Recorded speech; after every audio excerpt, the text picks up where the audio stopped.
But here we go. Angry Bird going up against Vega Patch and instantly starts with the V skill, installing. Panda. Okay, big damage.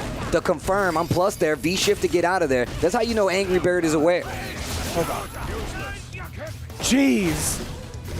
Oh. Look at this oppression right now. Nobody likes to fight hit. Fong. Nobody. Nobody needs to fight my own Fong. Oh what my a block. God, that was so cheap.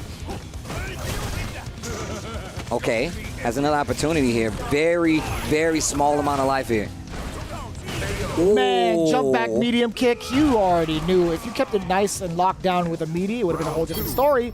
But with Vega Patch, he's going to take whatever he can get. What a read right there. To react to the jump. Comes in with the EX Raw, Cruel Disaster, and going to get this corner carry. Tries to jump out. Nice. And we've seen this kind of matchup before, right? With Oh my God, no. he did prone stance under the DP. Are you serious? Vega Patch with a double stun first match here against Angry Bird nonetheless. Look at the damage though. Don't worry, fellas. I got it from here. He said it. He said I got it from here in the V And shift he's still break. stuck in the real Benda. Oh This my is so God, Vega sick. Patch. Nobody likes fighting this character. Nobody. He said Fong doesn't do barely any damage. This dude out here lying on the internet, bro. I keep telling you guys. It's all the Fong players. That's all they do. That's all they lie on the internet. They're poisonous. Lying on the internet and poisonous people, bro. That's the toxicity we need to get out of here. These Fong players, guys. He's poisoning the people in the game. He's poisoning the internet with the lies. Oh my gosh. The big jump in again. Angry Bird is in trouble. Because of that V skill, right? You see the color change, and it's you know, if you have a trained eye, you're able to jump that pretty consistently. What a counter hit confirm off that forward medium I'm punch. out. Not quite. Wait not a quite. minute. That was wrong. Look at the stun bar though. Great tech. Oh my gosh, the first time we've seen it, and it was perfect placement on that crouching heavy punch. Oh, the floaties are alive. Extra durability on your projectiles as well. And that's one of the things versus Fong, right? Being able to jump in on this character is not easy. Great normals to contest a lot. And V trigger 2 for Fong. Oh my God, makes sick. it clash. Gets All the access way to the down. V trigger extension. Oh my God, tries to cross up and take this. Okay, wait a minute, Angry Bird back in here. It was actually pretty nice. Angry Bird kind of giving Vega Patch a taste of his own medicine. Like jump in and then a back-to-back jump in, but with Annihilation Sword. Not an overhead, mind you, but still enough to get the throw bait. Oh, that down forward heavy punch from Fong. Keeps the range. Okay. Installing. Oh, what an air-to-air option while jumping back. Angry Bird getting started here. Wow, the range on his V-shift break is crazy. It's so good. Oh, just dash up, crouching medium kick into Cruel Disaster in this corner. Oh my God. I love the V-skill usage there, right? Anytime the prone stance happens and you're going to go to the fireball, oh boy, past the Annihilation Sword. Oh, What that was do you the mean? same side. Are you serious? Get him out of the air. As a bird, I feel like Angry Bird should be able to deal with this flying, but no. Oh, wait a minute. Oh, you're this should actually be dead. it. Yeah, this is 100% it. dead. You're dead. CA. Hands, critical art, enhanced version, while in trigger, it's actually deader than dead. He is. Brought out the twin. And 2 rounds. That was 2 rounds straight for Angry Bird. Once again, you can't count Angry Bird out anyway, you know? No, not at all. Not for a second, right? Vega Patch's only his only experience against Seth right now with the current status of Street Fighter League was against Kami, and that was a whole different ball game. I feel like with Angry Bird, the knowledge checks are definitely going to be there. The control is going to be there. The offense is just way different, and you see him navigating with that V skill a lot past some of the projectiles that Vega Patch is putting out there. And I'm gonna tell you right now, that win screen quote from Seth says, "Your tricks will not work on me." Angry Bird saying the same in that match. Oh, okay. Be gone, Sorcerer. Be gone. Stupid. Half-Life already gone on the side of Seth. Oh. Flies out, both get the knockdown though. That prone stance kick being plus is ridiculous. Oh, what side? I had no idea. Mad Cradle to get out of the corner, and there's the trigger activation. Man, you dashed up in front of that. On the way down, look at the damage. Oh, wow, tried to get out. EX dash. Went for the overhead, not close enough. There's the activation. Wow, tried to make a move right there. No, wait. sir. That was so perfect because unless it was EX, it was not going to go. That was so good. That was actually pretty magic to see. He let it up. He was just like, yo, I'm going to throw this projectile. It's going to be mad active. I thought that was going to hit. What? Oh. Yo, look at the stun, though. Oh, my God. They called him out. He's going to try to jump or something here. Oh, he could have EX'd, but it's going to be fine. A lot of pressure. Perfect is imminent. No, not anymore. This is definitely possible. I can tell you that right now. This is definitely possible. That poison. Oh, he's it's still hit at the end? Yeah, baby. He could get a conversion. If he would have did a throw right there, the cash out would have been amazing. No, the whiff punish. Final round. He said if you're expecting the cower crouch, you should neutral drum. That's kind of tough, right? Like, That's really It has tough. to be the follow-up with the kicks because we've seen what happens. Once you're in the stance, you can cancel into the fireball. Also, on top of that, it's just the fact that he's been using it in retaliation to jumps because that is really good. So if you're saying, if you think he's going to do a jump, that's one thing. But the way they're using that prone stance is not the same way that they're trying to apply it. So, oh, wow. He had this Vega patch trying to jump again. If he had just stayed there and blocked, he would have had to hold the activation. Oh, boy, he is definitely not blocking. They're calling him out for it. He's not blocking. Keep applying these meaties. Oh, that's it. That's it. Vega Patch takes it over Angry Bird, and that is definitely something that needed to happen. Vega Patch said, yo, I'll take it from here. As much as I love Infectious, I feel like he'd be the worst cheerleader ever. I'm just going to be real. Just going to be real, guys. You did good. That was pretty good. Pretty good? We won. I just OCV'd the team. No, I mean, like, outside of the game, he's actually a really, that's true. really That's funny true. guy. Oh, Extremely funny. jump heavy kick. Also, anti-airs are going to be a little harder in this instance because you have to be reacting to stomps, right? And just eats the poison. Tries to reflect it. Who do you think supplied you with this poison? This is coming out of your paycheck. Getting high off your own supply, bro. You're going to stay number 2 if you keep fighting like that. Right? Not only are you number 2, you're playing like number 2. You know? Damn. But still, life lead is in favor. All the monks in the back. You don't let him talk to you like that? Right? This is the original secret hideout, isn't it? Like, this is the OG. This is the OG hideout. This is Bison's house. Like, he legit, that's the whole thing is a setup. Bro, he didn't have to eat that poison, though. They say his seat is actually in the bell. Oh, yo, you're stomping on his back he broke like his that? legs. Did you see that? He stomped all on the legs. Psycho Axe. Oh, plus situation here. Oh, tried to go for the cross-up V-shift. Sets the poison out. Man, he is on a move. He's a man on a mission. Trying to go gets for the world crush. dominance. Going to start with his own henchman first. Makes him spend some bar there, so it's not the worst situation. Oh, hot pursuit. You can see Problem X getting in close. Cower, he's plus. V-shift back. you covered Takes it. with the Oh, standing my heavy God. punch. Look at the pressure from Vega Patch, though. 10 seconds left. Dash up. Neither was ready. Double Double KO. KO. Vega Patch looks right over at Problem X, and they make eye contact. Damn. But Problem X didn't turn away from the screen. Match number 1 here. Problem X versus Vega Patch. Yo, damn, this is ridiculous. That was actually the first double KO we've had here at Street Fighter League this season. Psycho Axe. That was meaty as hell. Plus frames everywhere. Good amount of chip damage, and that gray life does add up. Slight cash out, but still a good one nonetheless. Problem X in hot pursuit again. Plus frames. More plus frames. You're going to be doing this quick maths. Tries to get out. Gonna go for the confirm. Stays in cower stance. The V-shift break actually hits and knocks that poison off as well. Oh, my God. Oh, That's kind of a problem now. Ooh. what'd you Power say? crouch again. You man was ducking. Oh, V-shift break of my own. Lots of distance. Checks the dash with the jab, and that is going to be the first match in the name of Problem X. Bison wins. Bro, I legit want Vega Patch to win because I want to see him play the entire team. Like, I just want to see more Street Fighter. I actually just want to see. You and I both have see the it. same intentions. We want to see it happen. Can Vega Patch actually surpass this current challenge? Bro, I'm look. If I'm Vega Patch, I'm a chill. If I hit you with this poison, I'm gonna walk back. You want to walk back and forth? It's cool. You done. Yeah, just let it wind down, right? It makes sense. Free damage. Okay, interrupt. It's not the same as Gray Life, right? It actually takes down your Yeah, life. it's taking away. And look how fast it's going. No, yeah. You hear Vega Patch say no. No. A verbal no. Tries to go for a tick throw. Okay. Tries to jump out. Oh, no. not again. He's got caught with that instance 2 times over, right? The first time with Angry Bird, this time with Problem X, making that read. He's like, yo, he's antsy. You thought you could get out of the corner? Baby says, no, you stay there. You stay there. Check this knee to the grill. Here we go.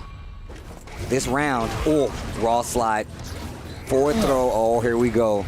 Problem X starting to feel himself. Not in range for that throw once again. And Vega Patch instantly in the corner. 2 slides. Another one. Look at the sheer dominance now coming in for Problem X. As we prefaced it before, the break it off me. These scissors, the scissors on the screen just tearing them up. Knee press nightmare, bruh. Okay. Looking for something big there. That crouching heavy punch from Problem X. Oh, what a chase. On the V-shift. Oh my God, the slide just gets him out of so much trouble. So raw, too. It's so dangerously raw. Oh, man. To just close the gap a little bit more, but he can't take any hits. Anti-air. That was so risky. Not close enough to make him block. Dead. Oh, that was godlike. Up and then said he looked up. And Nice reactions. I'm gonna just say that's nephew. I'm gonna just say that's nephew. Back throw. Needs to be careful. We saw Punk react to that dive kick. Oh, you don't want to press the button in between there. The trade combo does happen pretty often after a stand heavy punch that is blocked into the Orochi. Oh, another wow. missed dive kick. Come on now. Oh, no. What's happening? Oh, not like this. Miss. Oh, boy. And that That was a bunch of spaghetti. I thought you hit you everywhere. with super. Mom's not happy Nah, I about knew that. he did the wrong one. He wanted drill or DP. 2-0. So Thought he that was a would lot definitely go on closer. heavy, The way it the was heavy going, the way version. Cabo was talking. But even Yeah, still, no. a lot of instances. Yeah. Yeah, no. I'm going to call it how I see it. It was blowout. It was definitely some bust ass. I didn't. Let's go, Punk. That's what it was. That was the statement. Let's go, Punk. Nice reaction. I can't tell you. My man I said mean, nice you don't really reaction. have one. It's just to hit you more than you hit him. No, but I feel like Just a bully. He just wants to bully. Yeah, that's like every character. No me acordaba. O sea, yo lo quise He only coger, pero no plays me acordaba bully que era. characters. Yeah. Entonces en el juego tienen que no era. Vamos, Bernardo. It's going up into it. We saw a little bit of that conversation with Punk. Man, RD coming up to play with that Balrog now. Last team members on the line right now. Last team members for both teams, Panda and Bandits right here. Is going to be the Capcom Cup champion in Minnow RD and the self-proclaimed, with the stats to back, best in the world, Punk. Oh! It's crazy you could be self-proclaimed best in the world and actually prove it time and time again with the consistency that he's done, but still not have those titles under his belt. That was actually Whip wild. punish, back Actually throw. wild. Ooh. Playing a very safe game here, low forward, confirmed to the Tinko. No meter used, almost had a confirm right there.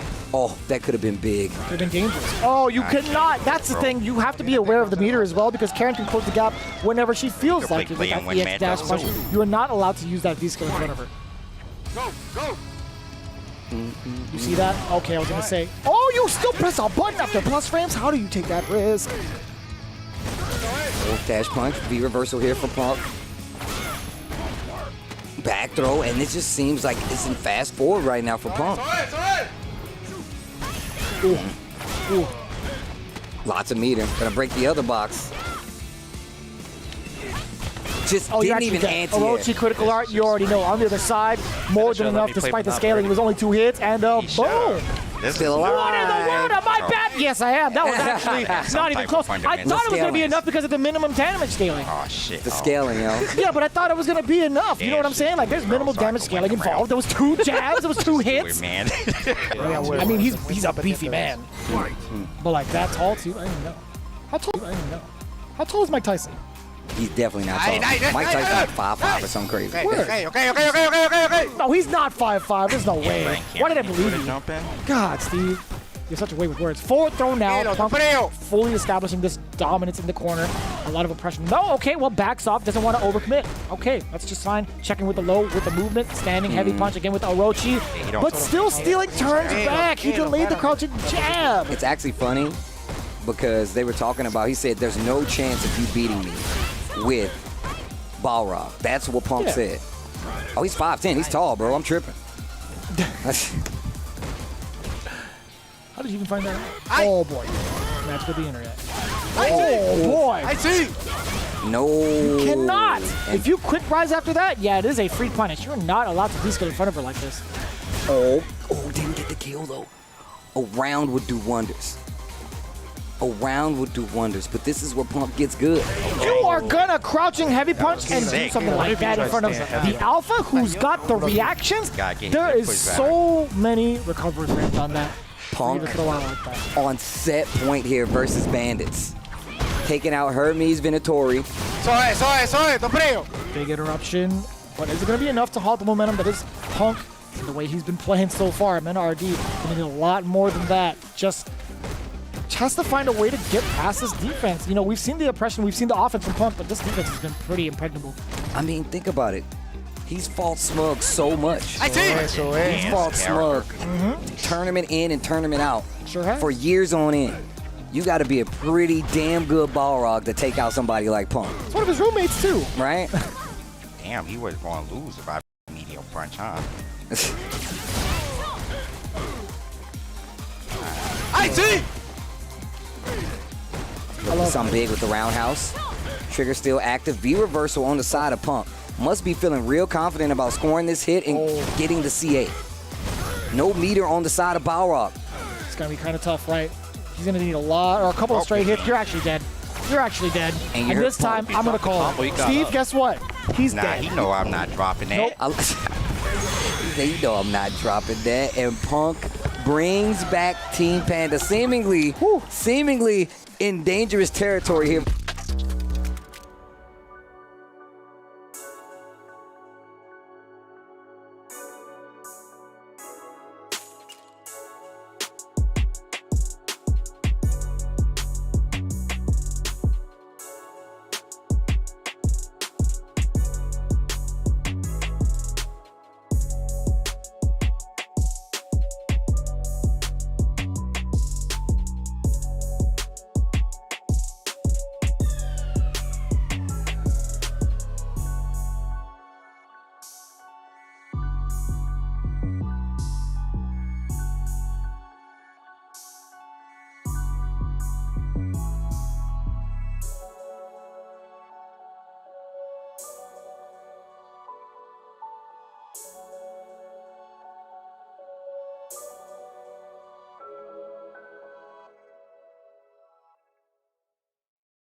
Previously on Street Fighter League, we had one of our most highly anticipated matches. We saw Team Nasser go head-to-head with the Vodafone Giants. Ladies and gentlemen, we wanted to know who truly had that Titan inside of them and could bring it out when it mattered most. And sure enough, it was Team Nasser, the Season 3 champions, who actually had Eren Yeager on their side. And did the action stop there? Of course not. It's Street Fighter League. We also had Team Panda go head-to-head with Bandits, who are riding high on momentum. Kaba, a whole lot of energy. Mena bringing out the Balrog, but it was not enough. Even though he did stop Justin Wong, he still had to deal with none other than Punk, who was aggressive, marking and everything, and got the job done. I don't want to speak too soon, but this is looking like it might be the best season yet. I'm just saying. And as amazing as last week was, this week the action keeps going as we have Team Panda going up against Norvin. Of course, right now, Team Panda is in a completely comfortable position, so there's not as much pressure on them. And finally, we have Team UYU facing off with Team Bandits. Right now, guys, both of these teams have one win on their record, and I tell you what, that too is a whole lot better, so they do need it. I cannot wait to see all of it unfold. Ladies and gentlemen, it all goes down right now on Street Fighter League. It's time to turn this all the way up. It's week 7 here for Street Fighter League Season 4. My name is Vicious, back at it again with Tasty Steve to give you so much more Street Fighter 5 action this season and each and every week, right? We've talked about a lot of these teams that are coming in, finally finding their own rhythm alongside some of the older veterans from previous seasons. Let's talk about those teams really quick.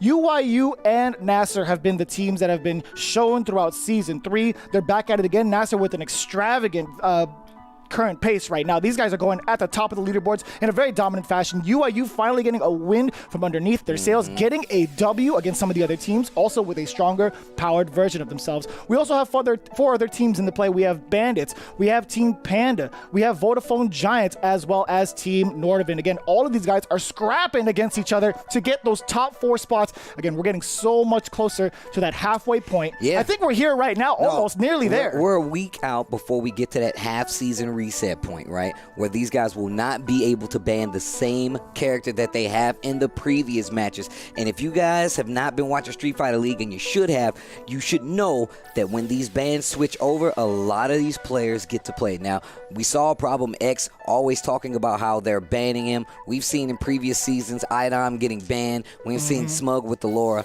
And it still kind of holds true, the same spirit of, you know, banning and taking control of and these the team surprises battles. too. It's like, why are you aiming your bans at me? The fact of the matter is the teams are just so strong that some of the bans can be a little unexpected, but what's most important right now is the team format when it comes to the team order, right? A lot of these folks are trying to snipe out some of the weaker contenders, but that just leaves the question is like, who is actually the weak contender in any of these teams? If you look at what's been happening this season compared to other seasons, this season is a lot closer than other previous Street Fighter Leagues, and that's because it's an international players ball. We got the best of the best in the world here for Street Fighter League, and they got some pretty big prizes on the line, if you ask me. That's right. If you guys want to talk about how close it actually has been, take a look at these standings. We started off by saying Nasser is one of the more dominant forces in Street Fighter League Season 4 with 4-1. Then you see down below, right at the heel, 3-1 with Panda, and this is where it gets kind of sketchy, right? Vodafone Giants 2-2, Nordvin 1-2, Bandits 1-3, UYU 1-3.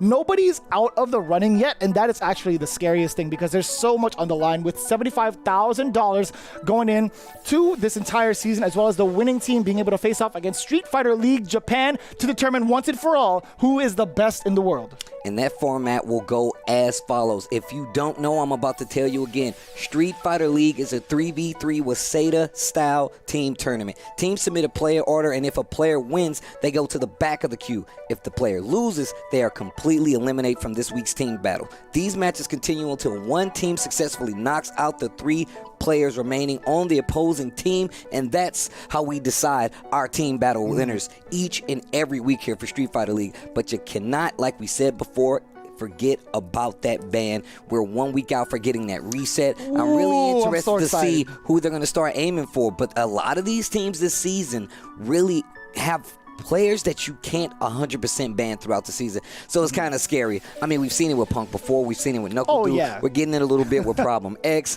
I feel like there's a lot of people not looking at that aspect of it. But before we go any further, let's talk a little bit about the team battles we have coming up this week. We do have, for week 7, we have Nordvin versus Panda will be our first team battle. And of course, we have UYU going up against Team Bandits. I mean, in all honesty, I feel like all these teams are coming to their own. UYU is still trying to get into the swing of things and keep a momentum of getting these W's. And Bandits just has some of the strongest team synergy we've seen in any Street Fighter League. On top of that, Kaba the human microphone, bro. You can literally hear everything. You can hear everything that he's saying. Nordvin's still getting worked up here as well. I feel like Veggie still in that spot where his spot on the team, everyone's looking at that birdie, right? And they're letting him rock in a lot of instances. But you have strong people behind you. Luffy being one of them, and you also have Phenom as well. Phenom's so ridiculous right now. Having that kind of composition is going to be strong. But Panda, once again, is still, even though they're not all the way down there, they're in that little position where they can either go up really fast, or if things take a turn for the worst, it might not be the best showing. Yeah, everything matters right here, right now. Everything has to be clear, concise, and everything goes into these team formats and these bans as well. Again, we've seen how it all goes down, but everything comes in a lot clearer, just a little bit clearer with those A40 headsets. Astro has been a big part of Street Fighter League for a lot of these players, all of the players, I should say, coming in with the clear sound and being the official headset and mix amp of the FGC for about 10 years now. That A40 headset is one of the reasons we can hear the action in the studio. One of the reasons these players out there are playing so well. It's the dope A40 headset, Mike. So shout outs to Astro, like Vicious said, for being the official headset and mix-up of Street Fighter League Season 4. But with that being said, this week team battles are right on the other side of this break. You don't want to miss it. Come back and join us.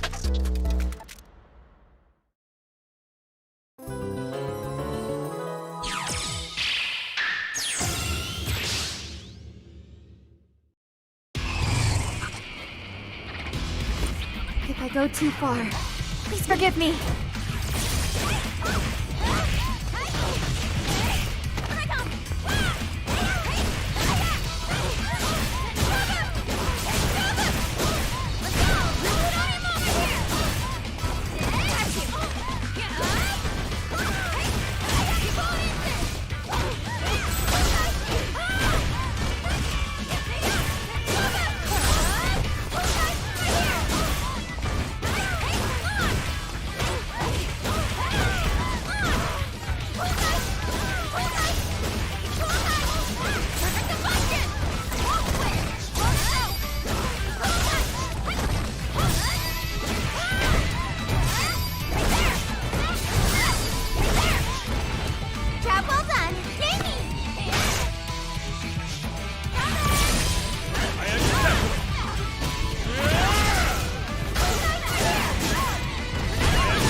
The players are set. The matches are just about underway. Again, it's going to be Nordovan going up against Panda. Panda doing an excellent job right now. We saw in the standings before the break. They are currently in the second position with 3-1. However, Nordovan still needs to pick up the pace just a little bit. The bans right now have been kind of hard to kind of keep control of, or at least hard to pinpoint which one should happen.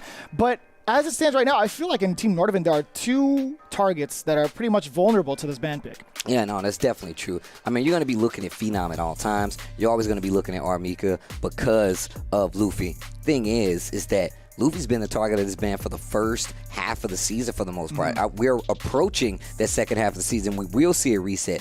Maybe they will start going for Phenom instead. But Phenom, once again, I talked about this at the top of the show, one of those players you really can't ban because it'll just switch characters to be just as effective. So what happens then? Who do you aim for? You start aiming for Birdie to have a permanent spot you feel like you can always get into because... And Vegi's been the target a couple of times, right? Vegi's definitely I feel like been the target. There hasn't really been too much, though, coming in from Vegi, even with his main at the moment. I mean, it's just like one of the things where he has to be put in a certain specific order to really see the light, honestly, because a lot of these cats are just going to be familiar with Birdie, especially with Mena RD in the ranks. It's like, okay, well, to be quite honest with you, he's the more accomplished Birdie throughout the world, I would say. But Vegi, there's something interesting about him, the way that he plays also, that kind of surprises some of these players. Like, he'll take in some Ws, which is going to be very important, right? Every single one of these Ws count, especially in a tiebreaker scenario. So Vegi is still putting in the work, but he needs to go above and beyond that right now. Yeah, it's really not that hard to try to get to that comfortable spot where you're operating at 100%.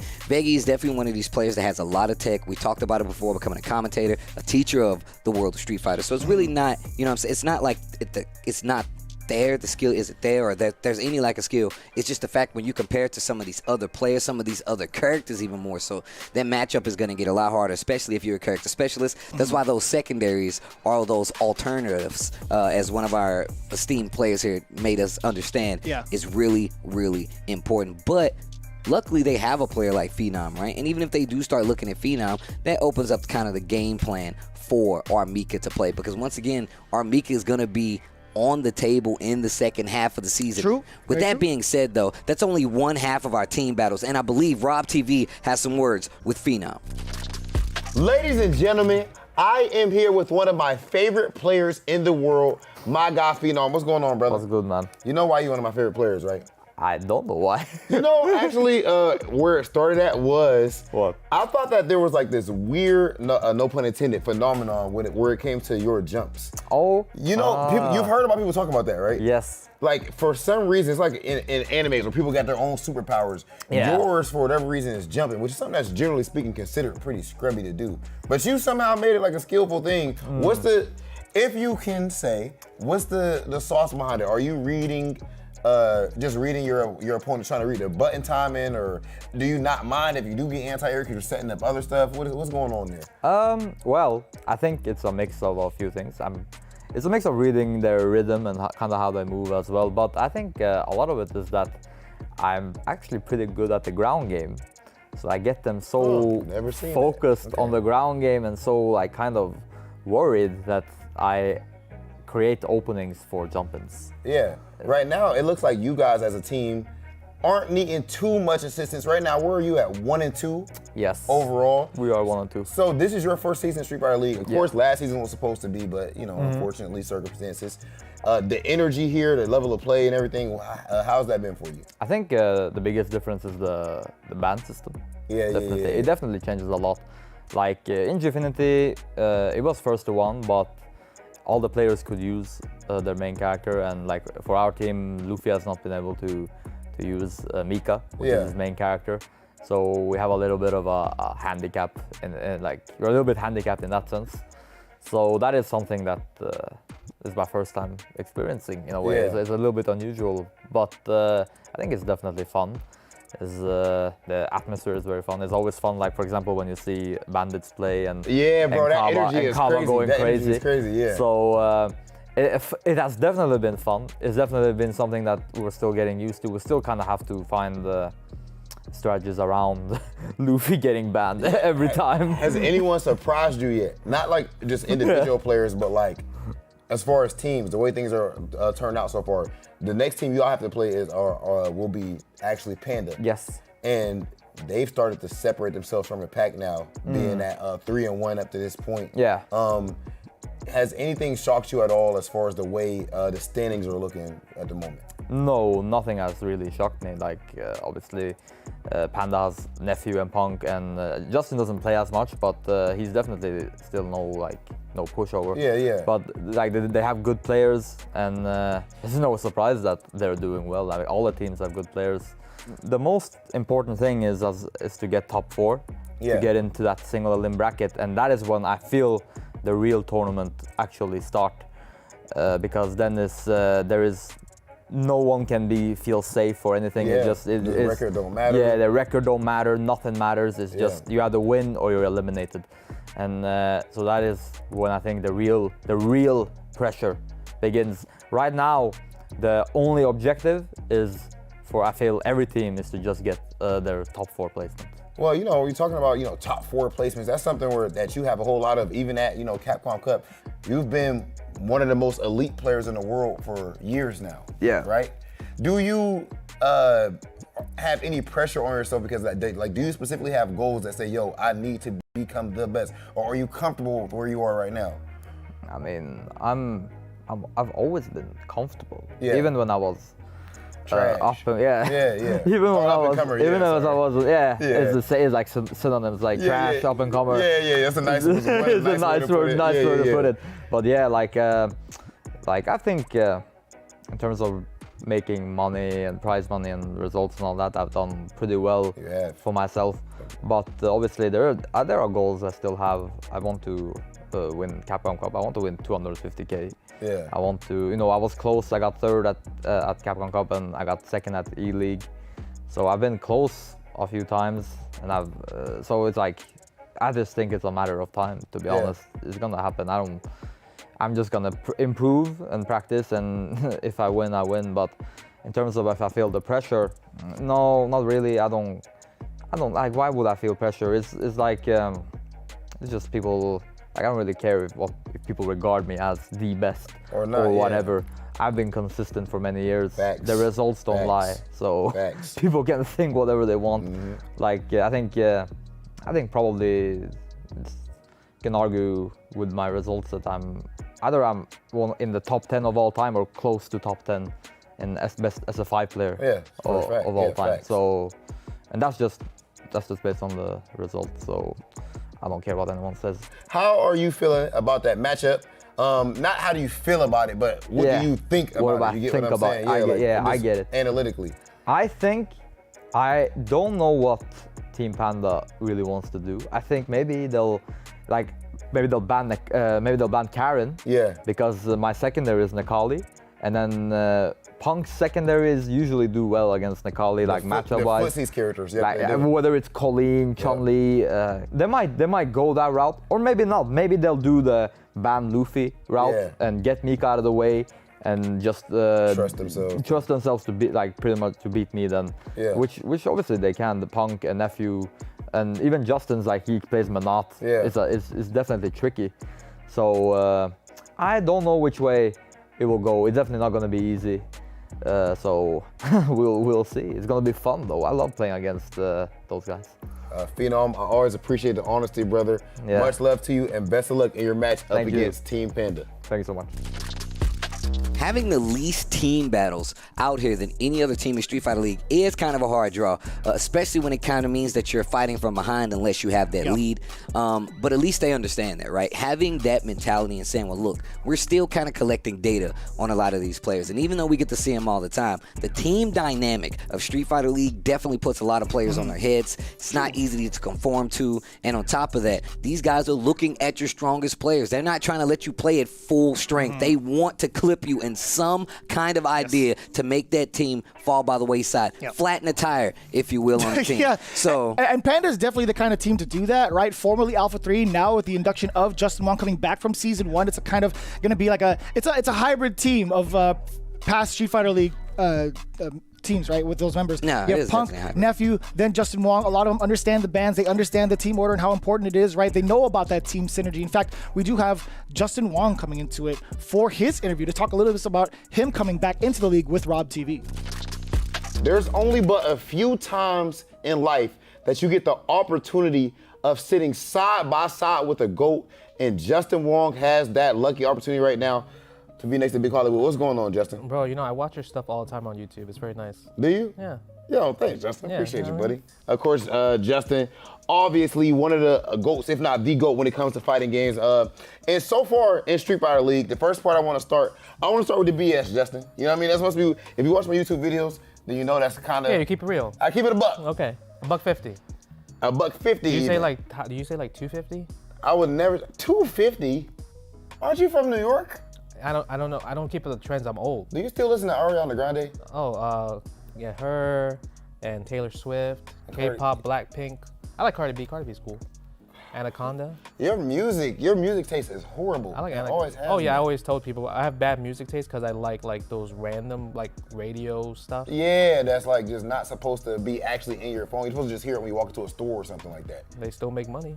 Yeah, that's true. They do make a lot of money. Something that you know very well yourself. But right now, back to us keeping it 250, I suppose. You kind of been getting your ass beat a little bit, Justin. Oh, I'm ass. What you mean? I'm ass. What you mean you ass? I'm ass. But look, but we. This is the thing that's interesting. We all know that you are at a point now where you have, and this. I'm not handling nothing with kid gloves. I'm keeping it a buck. So this is really how I feel about it. You've transcended the importance of like competition. Like your goals, you're more on like the business side of things, man. The content, your capital letters, consistent streamers, A-Wong. You know what I mean? Take care of your family. So with that being the case, it's not like a big priority for you to like you wouldn't be willing to probably travel to tournaments every weekend up to this or at this point in your life and things like that. You don't care about being the best. But does that old competitor in you at all care about how you perform at Street Fighter League or any tournament? I feel like no matter what, I still try hard in terms of like playing. But when it comes to practicing, yeah, definitely slacking right there for sure. I also feel like because, we went through, before the pandemic, I went to like so many like CPT events, right? Yeah. I think I went to like, maybe like, I traveled 40 times in 1 year in 2018, right? Yeah. Then the pandemic happened, everything slowed down. That's the year we had Smoke Nemo with the poison and everything, Yeah. right? Yeah. Right, so then it's just like one of those things that now I'm just kind of like a casual player. Would you agree that the average fighting game player would love to, not like life, but just as far as your career, would love to switch places with you? I think, yes. Oh yeah, not in a cocky way or anything like that, but just yeah. A lot of people have said like, oh, I wish I was in your position and everything. Right. But the problem is, they don't know how much hard work it actually takes to be a professional fighting game player. Yeah. Right, as a casual fighting game player myself, I understand that being a professional fighting game player is very, very tough. Yeah. A lot of traveling, if you living on a plane is very tough. Yeah. Trying to practice. Also reviewing like match footage from like other like professional players that know you're gonna be there. Yeah. So it becomes just overall like really tough. And obviously if you're in the FGC, you can't just play. Right? You gotta do content. You gotta stream. Yep. You gotta be on the socials. Yep. Right? It's definitely more like you're doing a lot more outside the game compared to in the game. But now that you are here, I wonder if just through playing with Punk and Nephew, do you think that by the time the playoffs come around, because right now your chances of making the playoffs is pretty high. Yeah. I personally think that with all of these weeks, man, like you could with the speed that you learn and get back to, you probably could be back in at least 50, 60, 70% shape, which is better than 99% of players anyway. Yeah, I think like just from all the matches going like from first match to like now, I've been playing better overall. Yeah, so it's more of just like I'm not closing, but like my beginning and middle is great, but then the end game decisions is always like the most difficult part. Yeah. So I think hopefully I don't want to be in like Punk and Nephew's backpack the whole time. Yeah. So it's more of like, I'm just gonna try to like practice as I'm here, staying like in my hotel room, nothing else to do. Yeah. Just like kind of review footage from like other players as well.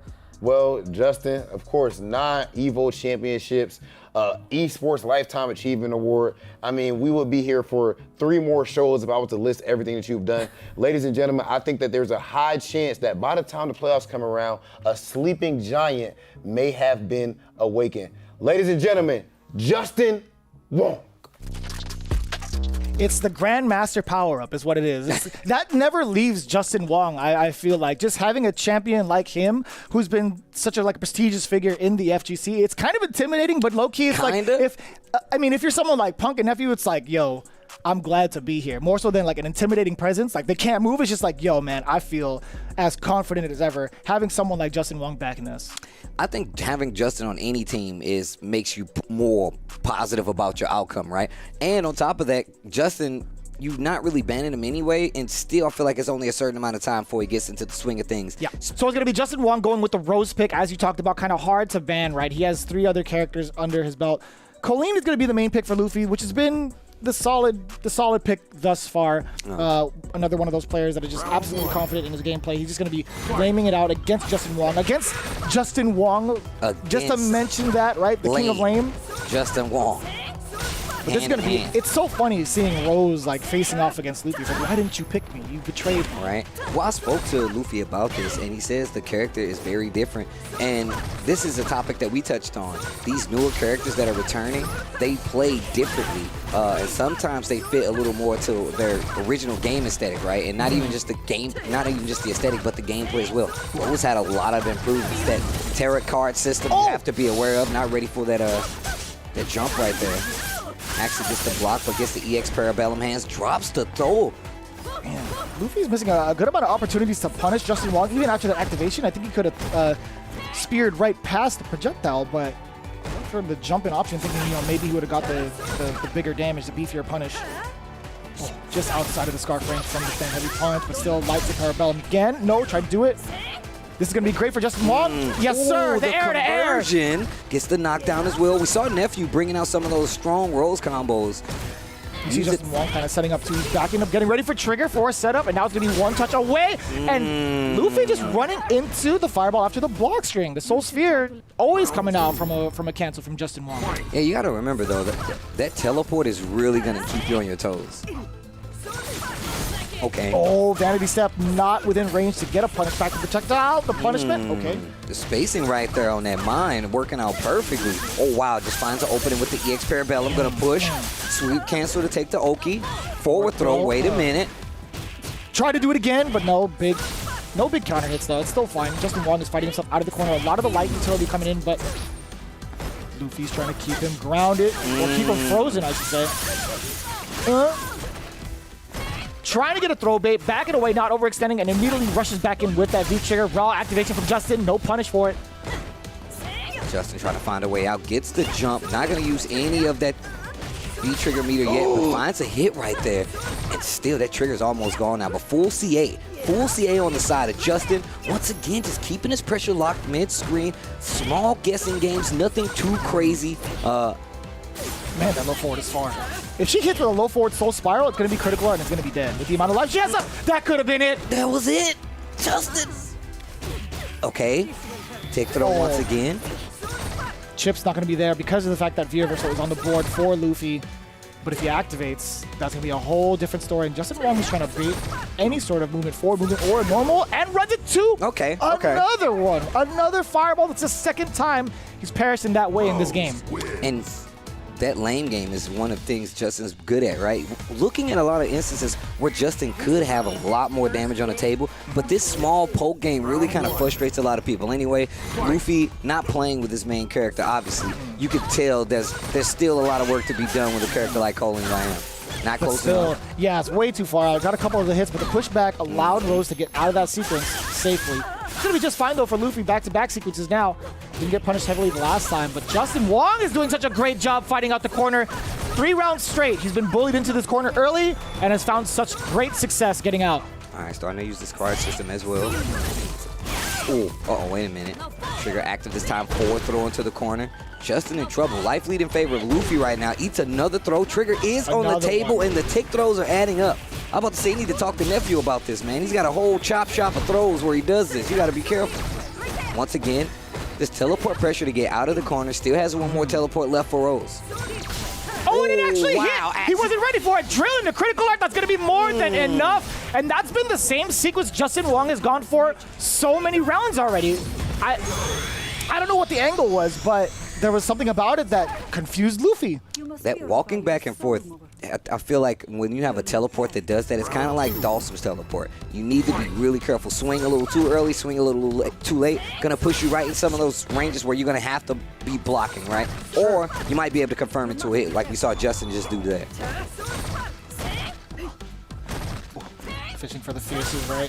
I'm not gonna be able to build. Oh, actually, doesn't really use the build meter. Oh, you to might get have through to the now. CA. Okay.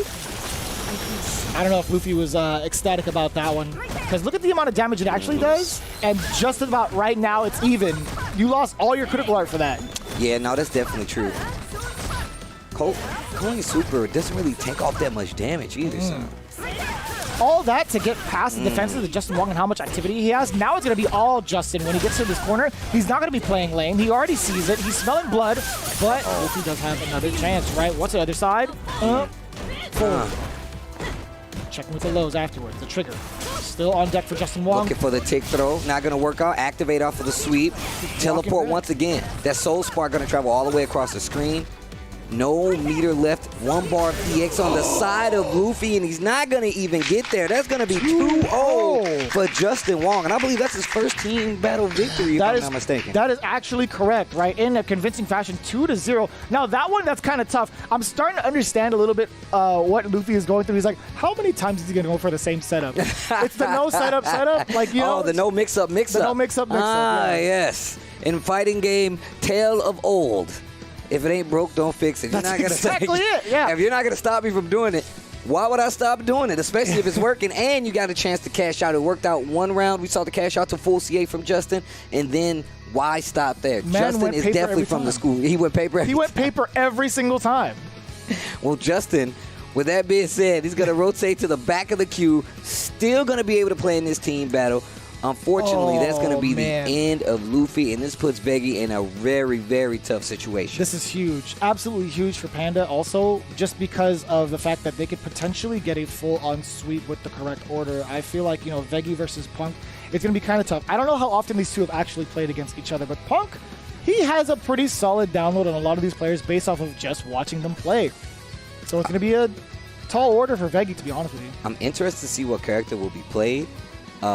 Mostly because we know that Veggie plays Phenom, and Phenom plays Karen. Yeah, that's true. So, but even still, this matchup, right? It was kind of interesting. We saw a glimpse of the potential counter pick, right? Punk has definitely opted to go with Chun-Li a lot of the times in like high pressure situations. But there's a lot of his confidence exuding right now based off of the Karen pick. Oh, yeah. That's what I said. Like, even this matchup, right? Just go and stick it to the Karen. Had an opportunity to go to that Chun-Li faster. Normal buttons to feel like a little bit better range in some instances. And we're starting to see Veggie kind of like test out the waters a little bit. But once you whiff punish or whiff something, Punk is going to whiff punish you accordingly. Back-to-back throws. Now you're in deep water. Okay, there's those crouching jabs. I will say one thing for Veggie. He's very, very good at disrupting your flow. Like, he's really good at disrupting your pressure and making sure you respect his ground game. And you can see it right here versus Punk, right? Being able to start that pressure with those crouching jabs, crouching medium kick. And even though his back is to the wall, this life lead, that's nothing to Birdie. Birdie takes off a lot of damage in a short amount of time. Trigger is available. Crouch short, activate. Even off of stray hits, right? Being able to do that. But speaking of stray hits, I think Karen just does it a little bit better, especially off any of the mediums. We kind of exaggerate how good these mediums are, but when you really look at it, they're actually mad good. Look at the amount of damage. You get to late cancel that. You get to just frame Tenko. You get to send him off to space again. Yeah, no, that's true. Just walking Veggie down. We know Birdie has these big buttons. However, that whiff punishment is going to be a problem. You the see what I'm standing medium saying? punch. Oh my god. You could buffer that normal for at least a full day and still get just frame Tenko. A little delay there, stagger on the pressure. Punk still finds the hit, and here's the corner again. Or regular Tenko, I should say. Jeez! The X% hot throw's gonna do it. Back throw at that, he's no not tech. He's like, needed. I'm gonna just press crouch and jab. That's my tech, crouch and jab.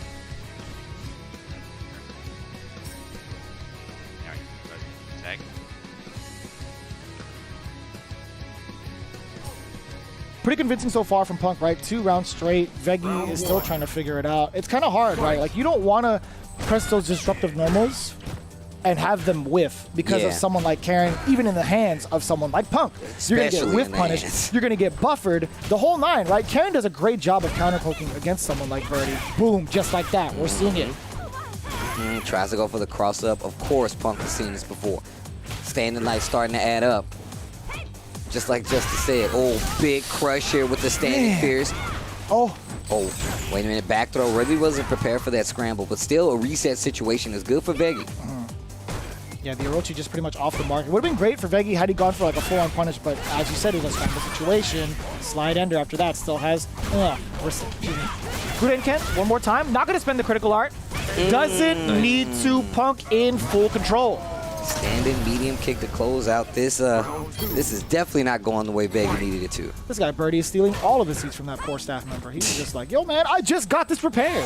Oh, wait a minute. No, okay. He was trying to do a heavy read right there. And gets called out for it. I like this. Empty it. Scared money don't make no money. You need the damage. Look at that. Okay. Near 50%. 55. No crush counter on that, but the movement was there. Here we go. Speaking of crush, the sweep. 3 dashes on the way over, almost to the other side. Oh, wow, was looking for a button. Was looking for a button. Almost had to confirm. That could have been it. Okay, wait a minute. Back dash. Back to the corner you go. That crouching jab. Not much, but it's definitely keeping Punk at bay. There it is. Oh, definitely keeping Punk at bay. Justin made a comment about the tech he has with the crouch lights and the stand lights. Well, it got him around. That's his tech. Another disruptive jab, right? Just kind of forcing away Karen, but for how long? Right, but you can see it is definitely disrupting Punk's flow. Gave him a game, and Birdie already back on 2 bars of EX spins one there. I think that's what Punk was looking for. Is like, I need you to wake me up a little bit. You got around now? Okay, now I can go back to where things were. What? That's even better for Veggie. Veggie. Peeking. Like I said, disrupting the flow of Punk. Punk backing up a little bit, and this neutral game is changing around in favor of Veggie. Life lead still just a little bit on the side of Birdie, but that's because he's a big boy. Forward throw from Karen. Not going to get much Oki after that, but it's going to be a lot of space taken up. Karen now moving forward. Punk letting the Gurenken rock if that hits. It's going to be bad news for Veggie. Still stuck in this corner, but Veggie's willing to play that out. That's so good. It's so good to keep it as ambiguous as he does, being able to throw out that bullhead. Better be careful. Full CA's on the table right now. We're getting to that danger zone where one hit can confirm and take the set. Activation this time around. Crouch short actually finds his mark. Life lead in favor of Veggie at this point. 35 seconds left on the clock, too. Full V trigger. Is he going to let it rip? He's going to be in big trouble if he does let it rock. V reversal. Still CA there.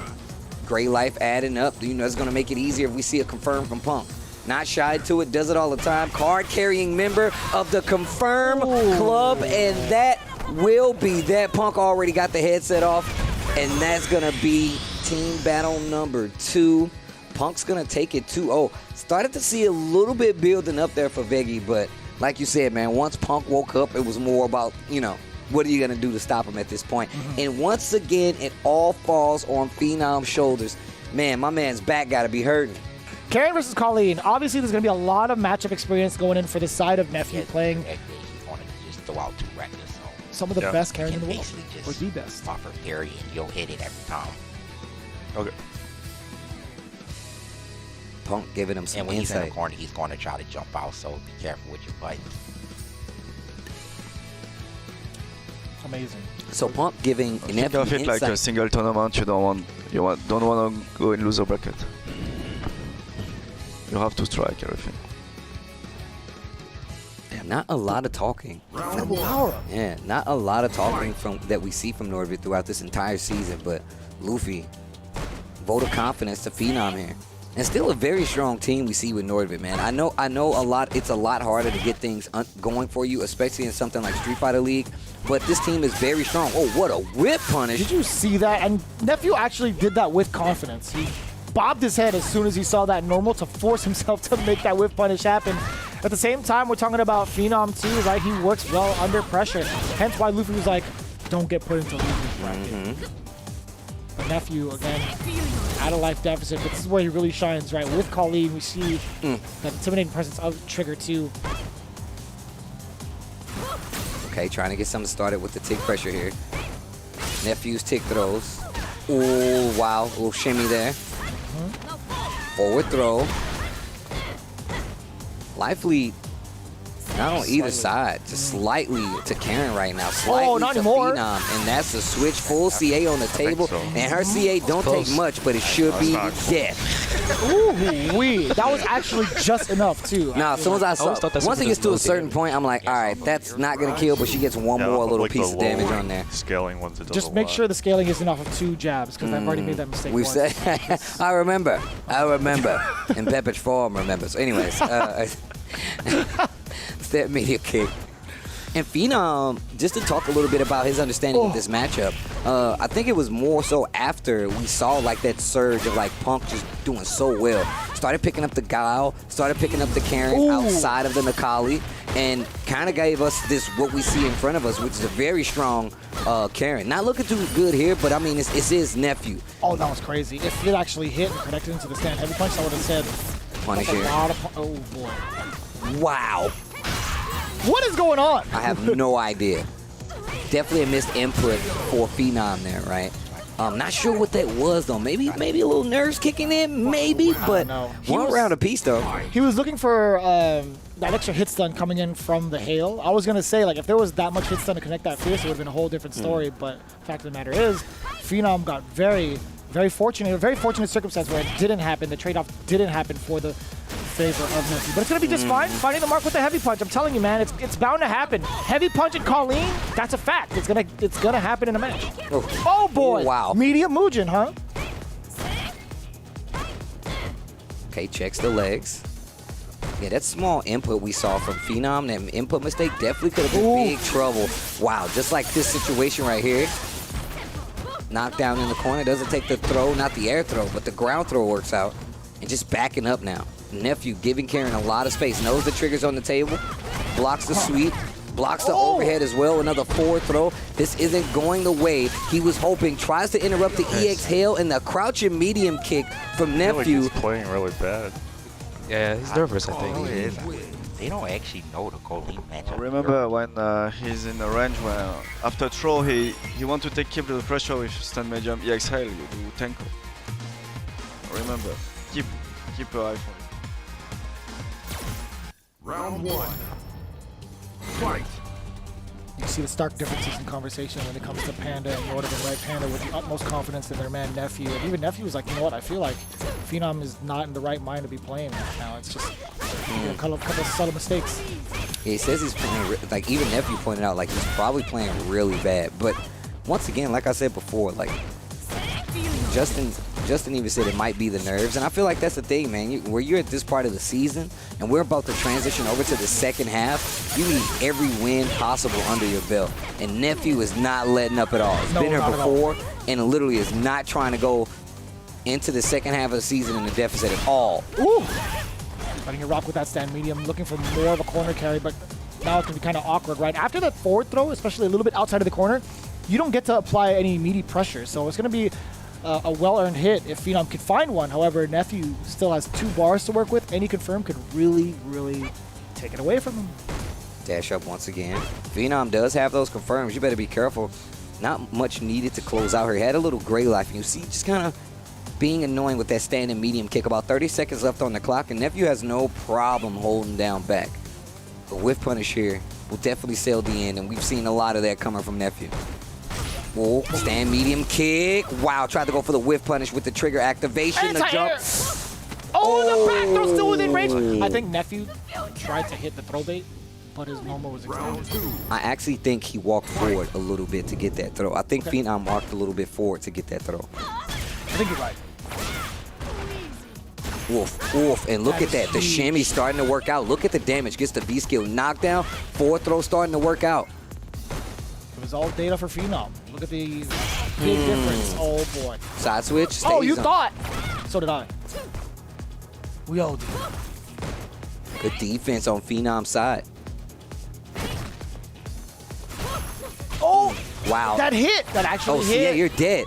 And look at that. I'm going to tell you right now, you can definitely put yourself in a situation and say, man, you're not expecting that hit, but not dead either. You can put yourself and say, I'm not expecting that hit. Eats the hit, did not get the confirm. That's going to give Phenom the lead in this match. 1 round and anything to close out. But full CA on the table, no trigger available for Nephew. What is going to happen here? And lots of life left for Phenom. Not enough at all. That's 1 game apiece, and these games are already turning around. The adjustments are real. remember he actually lost one money match to Rob TV with Colin. Even Veggie was shaking his head at that one. He's like, come on, man. That's the kind of advice you're going to give him? I mean, look. That's the vote of confidence you're going to give him? Yes. Look, even Vega, he put his head, he's like, good try, bro. He's like, I see what you were going for, but I don't know how effective that's going to be when it comes to boosting morale. Either way, Phenom. What does that say about Rob TV? Like, why are you going to throw him under the bus? He just bystander effect. Yeah, man. That's the worst kind of collateral. Background house being the choice, normal choice right now for Nephew, trying to take up that space to ensure that Phenom doesn't get a little antsy with these mediums, but low medium kick still finding the mark and still with punishing with the stand medium punch. Once again, man, I was talking that the fact that a lot of people look at Phenom and this team not doing well, they need to understand that Phenom has been in this situation many a time. Oh, speaking of whip punishes. Gets rid of the main tool. EX% now. We haven't seen that bust out in a while. I like that interruption from Nephew. Seeing that V-skill being played out right in his face, and now it's going to be all pressure. With the medium jump heavy kick. Didn't swing this time on the EX Hailstorm, and we've seen that happen a couple times with Phenom. Like, he's not familiar with the matchup. Swinging. Oh, wow. Swinging for the whip punish this time. It takes the Oki. Double backdash to get out of there by Nephew. There's the block sweep activation by Karen. Still trying to find an opening. Great defense there from Nephew. Not going to overcommit. Whew, the crush counter still coming to effect. Another whip push. V-skill to get the knockdown. Dash up looking for the throw. And that was a read. Expecting a situation. Looks for the scramble. Crouching medium kick. And now Phenom, we got a game in front of us. Nephew leans in. That's how you know you're getting serious. He's not even relaxing in the seat anymore. He's leaning towards the monitor. Getting closer to the pixels, as they say. EX. Dash as well. A little bit of a yes, sir. The frame kill and the pushback from that standing light because of the animation. Oh, the neutral. Oh, the neutral jump. Stand medium kick, heavy kick confirmed. Stuns building. Nephew's in trouble. Or, spin it. Yes, that's stun, and that's not the. It's not the match. Is he gonna go for the reset? He's gotta go for the reset. No, he goes for the hard knockdown instead, and the damage. A good amount of bar built. That's gonna be more than enough. Wait a minute, I lied to you. Magic pixel time. Does he have the comeback factor? Overhead reaction goes for the parry. This match is in dungeons. Yo, Nephew. Oh, forward throw. He needs this round. Needs this round to confirm. He's not dead though. He's hella dead. He is hella dead. That trigger was still in full effect. I said that and looked down to the right. I'm like, wait a minute. Look down. I can't believe it. We got a match. We've got a match. Leave the light ons, guys. We've got ourselves a match. Oh. Has to hold that block. Good tech there, and pushing away with that standing medium kick as well. Finds the opening with the low instead. Side switch. Opting over the side, which is great. Spending the bar early, I like that from Nephew just for the escape option. Here comes the target combo, Parabellum. Afterwards, another hit. He's trying to get these tick throws going, but he's still seeing these counter hits, then he backs off immediately. Good discipline from Nephew. Yeah, that EX vanity to get out of there by Phenom. Worked out. Oh, man. Trigger active. Gets the Gurren Kid. Uses all that trigger instantly. Full CA available, though. Phenom really smart with the meter usage. Probably going to hit an EX confirm, push to the corner, and save for that next interaction where you can get the CA kill. That's what I'm thinking. Oh, and you can see it. Nephew has just such a great rhythm of when Nephew wants to go in. He's controlled it so well with those medium kicks, and it led him to this exact position, right? 2 bars ahead. He's not going to do anything right now. Above 50%. One hit could have been it, actually. You need to be careful right here. Nephew is fishing. Nephew is fishing. And you are the prize. Just don't get baited. That's the thing. Don't get baited. We saw what happened in that last instance. A lot of your life just goes away with that much resources under Colleen. Damn, sweat is dropping off my brow. This is tense. 20 seconds. Oh, the anti-air from Phenom, knocking Nephew out of the rotation. That means Justin is coming up, and he's going to be going up against Phenom. Another player we've touched on playstyle-wise. Justin just got his first team battle victory here, going up against Phenom. It's always in cross-up, always. It's no way it doesn't exist. There is no manual. It's cross-up. It's just that remember Nash in season 1. It's just that you gotta react. That's all. I like that. But like you can play it slow. Like Rose to come take your damage. It's very hard for her. So if you have the life lead and EX bar, she can't do anything. So you just have to wait for a fireball. And remember, most of her poke are minus on block. Yeah. And you can also escape the fireball with the EX Tenko and V-Shift. Yeah, if you don't want to take the chance. Yeah. V-Shift or EX Tenko. This team is starting to get some talking behind him right now. And against Rose, just take the throw. Just take the throw. Yeah, let's go. And have you seen if you seen my match against him? He doesn't take, like he never take, just throw. And he doesn't check. He check a bit with his approach like it. But yeah, basically.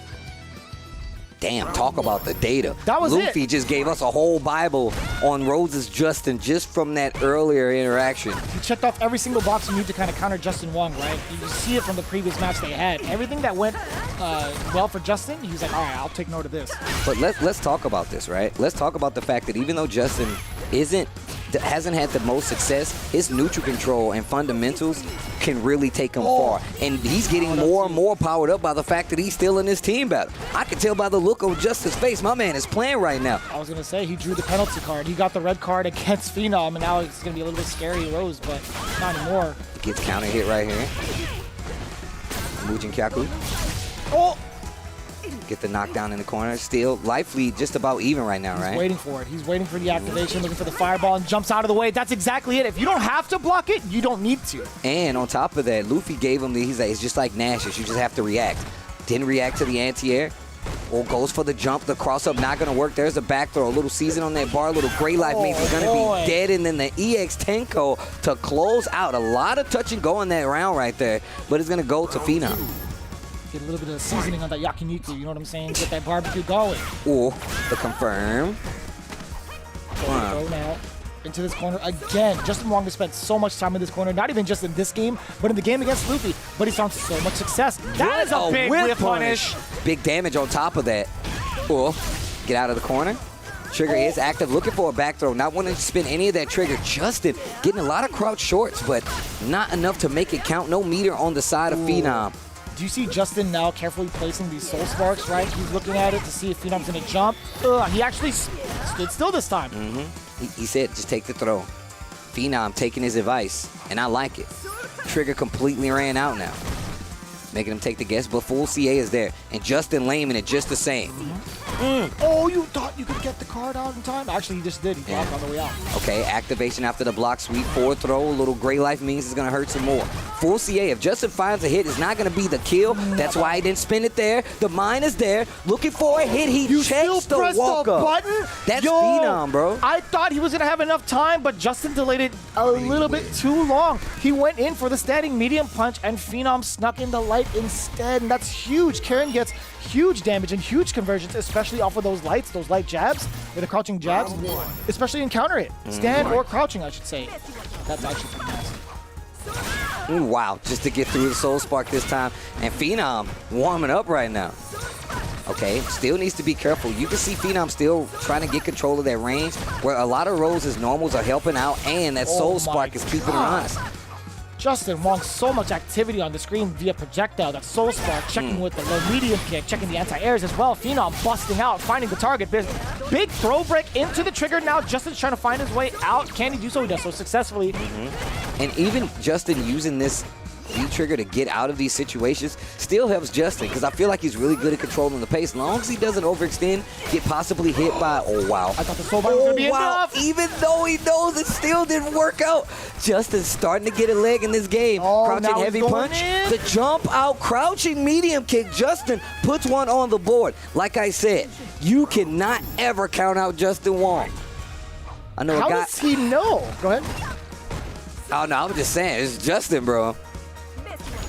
Oh, hold this card. I ain't talking about Uno. Oh, no. Okay, okay. Soul punish out on the screen. Damn, that's a sick anti-air. I don't know about you guys, but I think that was hype. That was cool. First off, this is just getting, I feel like it's getting scarier and scarier for Phenom. Justin getting a lot more confident in his matchup.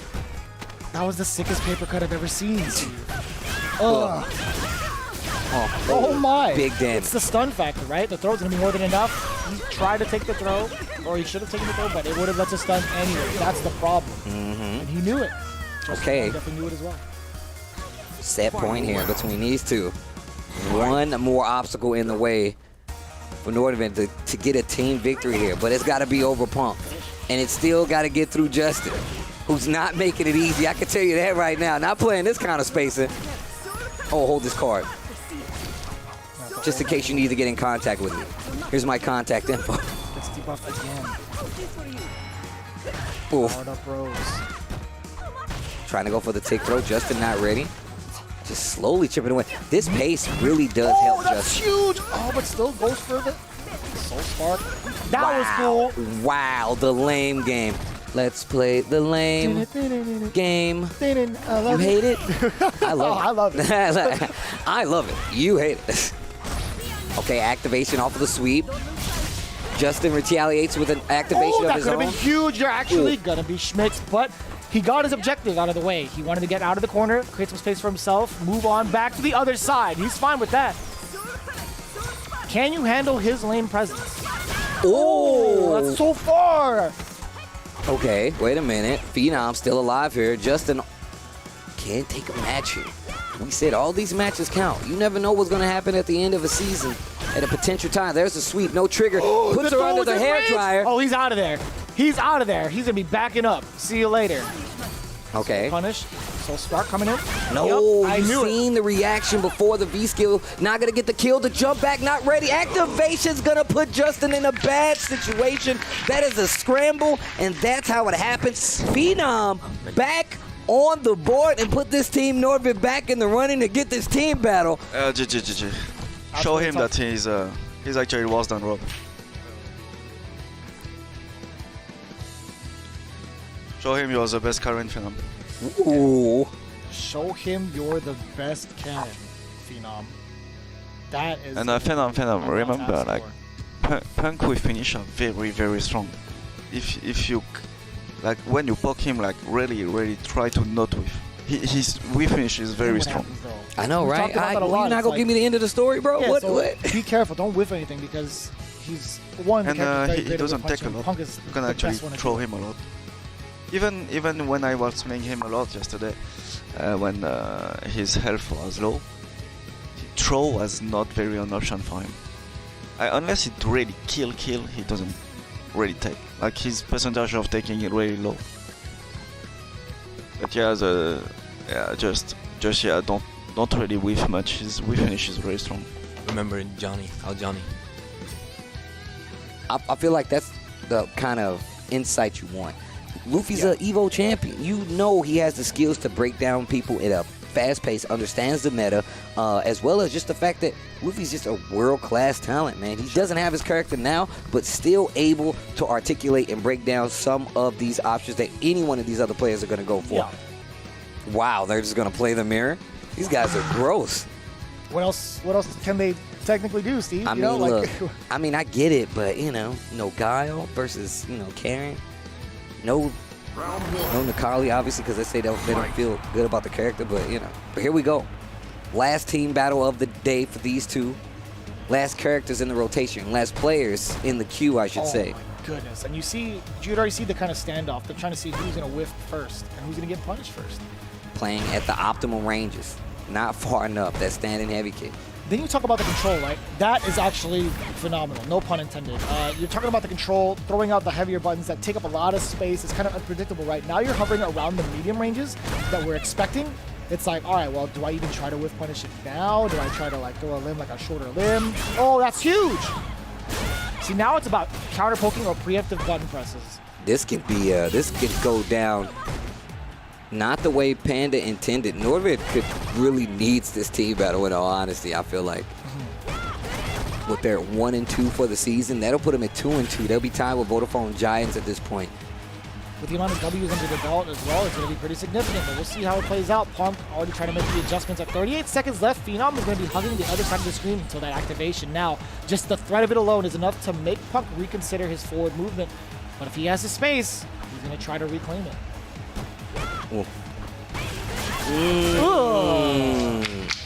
That patience, wearing thin, gets Punk to lose that round. We're going to round number 2. Game 1 between these two.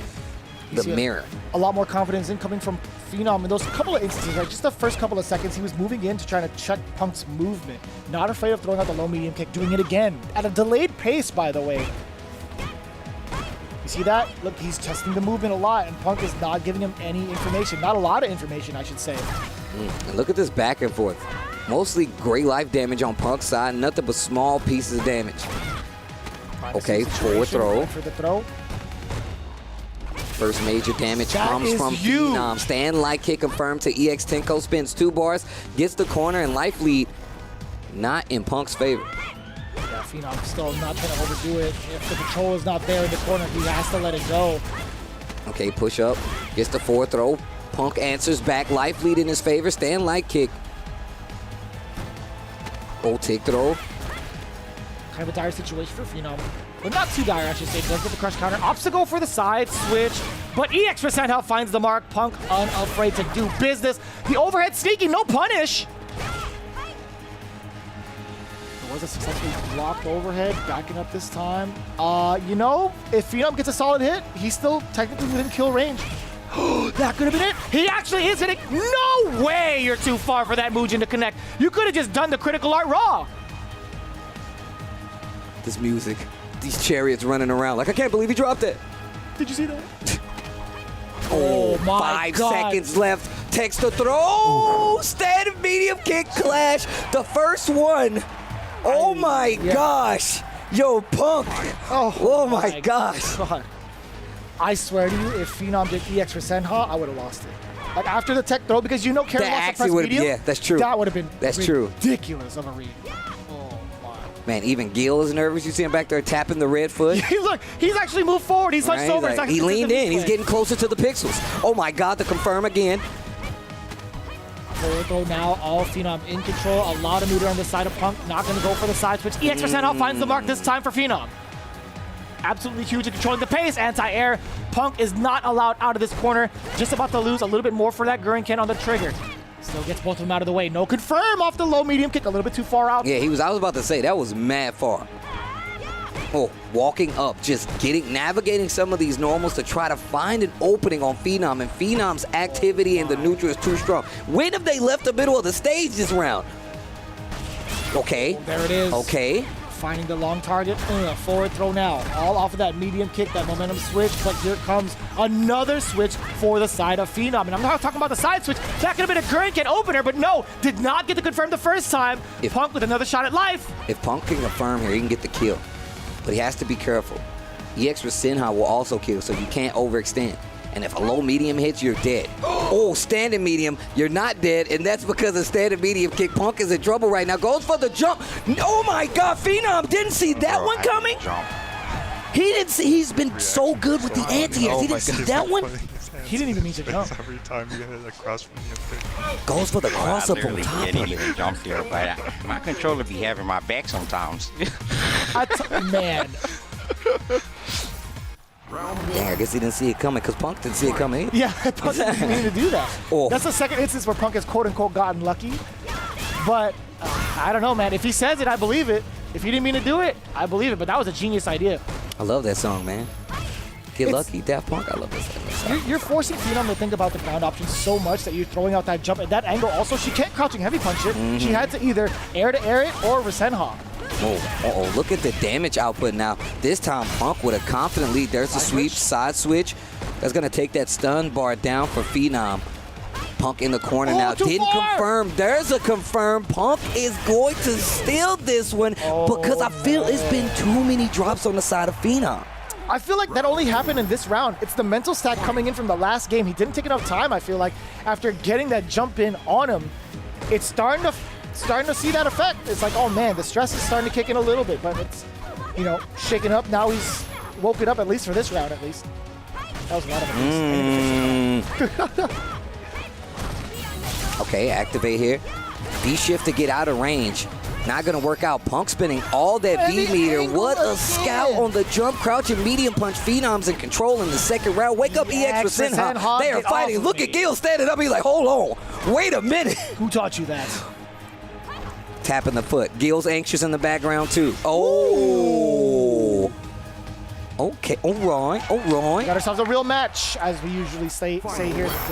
Final round. That was a good use of meter, honestly. It's like, if he went for the Orochi and ended up living, it would have been. You still got that? Yep, that low forward, bruh. Battle of the Karens. Meter on top of that. Trigger in full effect for Punk. Do not get opened up. -2 situation. Looking for the activation, does get so successfully. That was a hit back throw now. Ooh, gets the sweep. No side switch. Dash to the corner instead. Almost had to confirm their Phenom. Nearly identical. Truly a mirror match going on right now. Battle of the Titans between Phenom and Punk. The hit confirmed there. Not going to spend it. That wasn't going to kill. But still within kill range is Phenom. I think he can get a sequence to build up that he'll get it. He'll get it. Needs to be careful. This is a danger zone. He's in there. That's it. That's it. And Phenom steals it away. And I feel like it's the same thing we saw last time. One game apiece. Punk laughing it off. I don't think this is a laughing matter. I think the only thing it was so intense. I thought it was the final round. That was my mistake. I just see Karen win, and I'm thinking to myself, which one was it? Remember, he never take. Every time you did the shimmy, he never takes. Luffy pointing out that Punk never tech. Every time he went for that footsie situation, that shimmy situation, Punk never tech. No teching. No teching at all. That's going to give us an early life lead for Phenom. Spins the EX for Sinha, half stun there, and Punk is in trouble. Back to the wall. Going for the shimmy. That creates these opportunities for Punk to get the spacing out of the way now. And look, now it's going to be all Punk in full control. The one thing that Luffy told you to be wary about is now what's going to be your downfall in this round unless you amass a comeback now. The V-Reversal finds the mark for Phenom, creating some space now. The mediums are still within range to be a dangerous threat for either player. And not a bad situation for Phenom to be in, though, right? Life lead's still just about even. If you count the Great Life, Punk has it, but they're playing super stationary. Back to the middle of the stage, you can see that Capcom 2021 logo right there for SFL. That's what you're watching. That's why it's so tense. V-skill, blocked forward throw from Phenom. Life lead slightly in favor. Stand light kick to stop the V-skill. V-reversal to answer back. Phenom testing with the stand. Medium punch, not going to be enough, but the V-skill to get the knockdown. Trigger, there's the activation after the block flip back throw. He's not going to tech, but he's not going to be within range for anything, right? Nephew. Punk runs into the Guriken Ra against Phenom. He hasn't done that too often, I feel like. Wow. What a time to use it. Here it comes, though. If Punk does not get this round back, it's going to go to Nordvid. That's going to give him a 2-2 count for the season so far. What a great way to head into the second half, I can tell you that. Still checking for the movement. If Phenom could find it, Punk's going to be in big trouble. Second half of the season starts next week. So these team battles this week are very important. At the top of the show, I talked about how close this season is compared to every other season. It's almost as close as this match we're watching. V-shift, a V-skill to get the knockdown. The throw is there again. Can he... I was going to say, can he find momentum getting a bunch of throws off? The thing is, Karen does have more pushback off the throws now. Needs to be careful right there. Phenom loves scouting his range perfectly. Runs into the Guriken, V-shift to get out of there. And you can see a little stationary, just a wait from Phenom, just to see how Punk is going to react. Test the neutral with a medium kick, and Punk teaches him a lesson with a medium punch. There's the activation after the block sweep. Little shimmy there. The Guriken is in full effect. If he does get this hit, it's going to be near death, but he needs a little bit more, a bit of a chunk, and that's the chunk he needed! Not too much scaling behind it either! That's going to be huge! Punk already out of his seat, and that's going to be the kill. Phenom eliminates Team Panda, clutching it out, being the true anchor. Unbelievable circumstances. Seeing this mirror match develop, I actually cannot believe it went down the way it did, because Punk was looking like he was so in control in the first game, but Phenom taking the advice in strides from Luffy, from Veggie. Was that a reverse OCV? It was indeed a reverse OCV. Oh my God, this dude Phenom. Oh my God, bro. I dare you to find me better Street Fighter than this, bro. Look, all I'm saying, I don't even like mirror matches. I despise them, actually. But in this instance, where it's not me, and you have the self-proclaimed best in the world, best Karen in the world. What did Luffy say before the match started? You are the better Karen player. Show what did Luffy say before the match started? He said you are the best Karen player and proves it right now with the 2-1 victory over Punk. I'm telling you right now, I've seen these guys in some of the highest stake money matches. I remember my man Phenom dropped a DP versus Punk for E-League that was worth like $50,000. Oh my God. Yeah, exactly, right? What do you mean? And if you look at that, obviously this is not going to give you that back, but there's obvious adjustments to what we've seen in Phenom's gameplay. Yes. Phenom definitely has risen to the occasion before, and this is exactly what I was talking about. This is the kind of win you need to take you into the second half of the season, especially considering that puts them at 2-2 now. That ties them now and puts them in a nice little spot. On top of that, Panda was in second place. That is definitely going to shift the standings. That's definitely going to put some people on notice. I'm glad you mentioned that. I do want to talk about that a little bit. If you look at the overall win record for these two teams, right, in terms of the matches played or the games played, technically Panda came out on top with the amount of wins that they accumulated. They got 7 wins over Northern 6. Yeah. But it's still pretty important when it comes down to the actual team victory. That point is so much more important. NVD is going to be seeing a pretty considerable change now, at least going into the next half. That's actually huge data. That's huge. That's huge data. The fact that Phenom was getting so much help on the verbal side from Luffy already shows you what this is doing for the team's morale. The fact we didn't see them talking as much at the beginning of the season. We're at the halfway point, and you see communication is key, man. It's very important to be able to talk to your opponents, to your team members. And Luffy going up first, getting that intel versus Justin, also pumping up Phenom in the background, and then telling him he's the best Karen? Are you serious? I love how when we talked about it, Veggie was like, nice try. It was a nice try. It was a nice try. It was a damn nice try. It worked. Over the edge. He Y'all found got a exactly team what battle. he needed. And he wouldn't have got those communications loud and clear if it wasn't for the Astro A40 headsets. Again, honestly, these guys have been so pivotal to Street Fighter League, being able to get these comms in and get this advice in, to get the matches that you just witnessed. Again, all because of the support and the backing of Astro and those A40 headsets. Again, check out the Twitch panel below to find yourself one as we get into this interview with Phenom, the winner for Team Nordovan, standing by with Rob TV. It takes a special player to do something like that when your team needs you the most in the anchor position, and then going up against Punk at the end. Phenom, how does it feel to have that type of pressure on your shoulders? I mean, obviously it doesn't feel good to to have that pressure, but I mean, yeah, the match with Nephew and Punk was extremely close, and I think it could have gone either way. And even the Justin match was pretty close as well. I feel like he should have won the second game, but he threw the fireball and kind of gave me the win. But yeah, it was kind of nerve-wracking, and I'm happy I got the win. So I want to say that you have been in the anchor position every time so far. Like they've always, you guys have always put you at third spot. Have you considered at all like going into the first spot? Like maybe even if you get the first win, it could build team morale early on, or at least give you a break. Because right now you're having a lot of 2-1 matches and fighting 3 people in a row. Yeah, I mean it's just how the matchups match up. Yeah.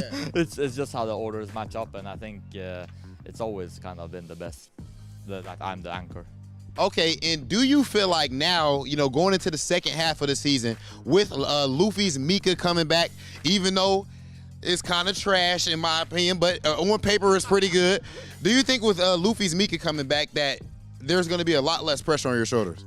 Oh, I'll be so happy when he can play Mika again. Yeah. I just want to see the look on all the other players, like stress level when they play against this Mika, and I feel my secondaries are pretty strong as well. So maybe our team will overall be stronger actually when he can play his Mika, because my secondaries are still at a pretty high level.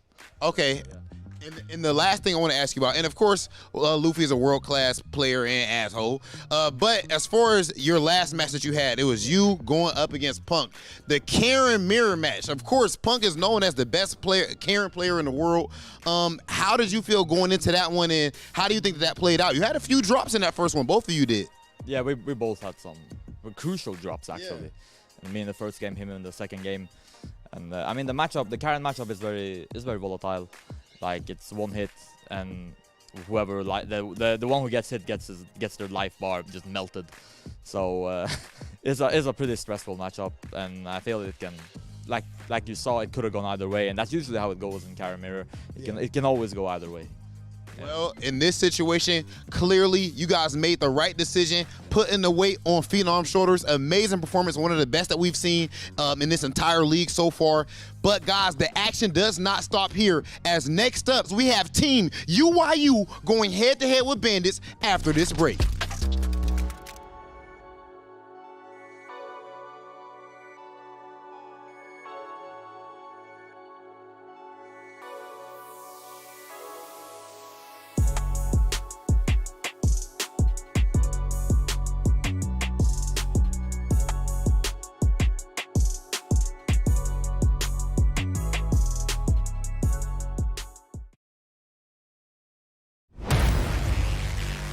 Lock and loaded, it's time for war. Can't start a show without the star. This is the path of my destiny. Come on, let's turn up the heat. About time to finish this.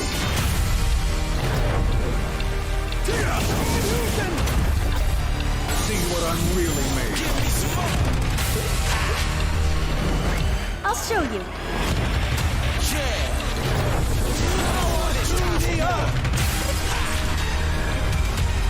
How do you like this?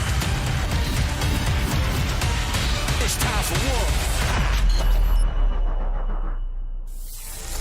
That is the truth of what you must seek.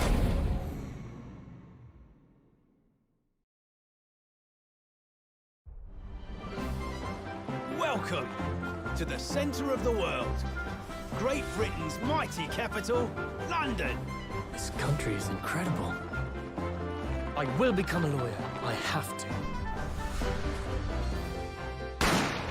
So then, let us unravel this mystery and discover what events led to this curious murder. Who are you? Herlock Sholmes. You must have heard of me. We must solve this case, Naruhodo-san. Let us engage in the art of deduction, Mr. Naruhodo. Well, what have we here?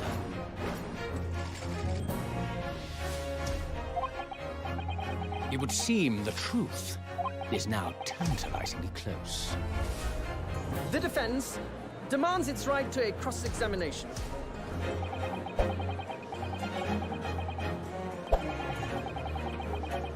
Objection! Your testimony completely contradicts the facts. Objection! My lord, with all due respect, this is an outrage!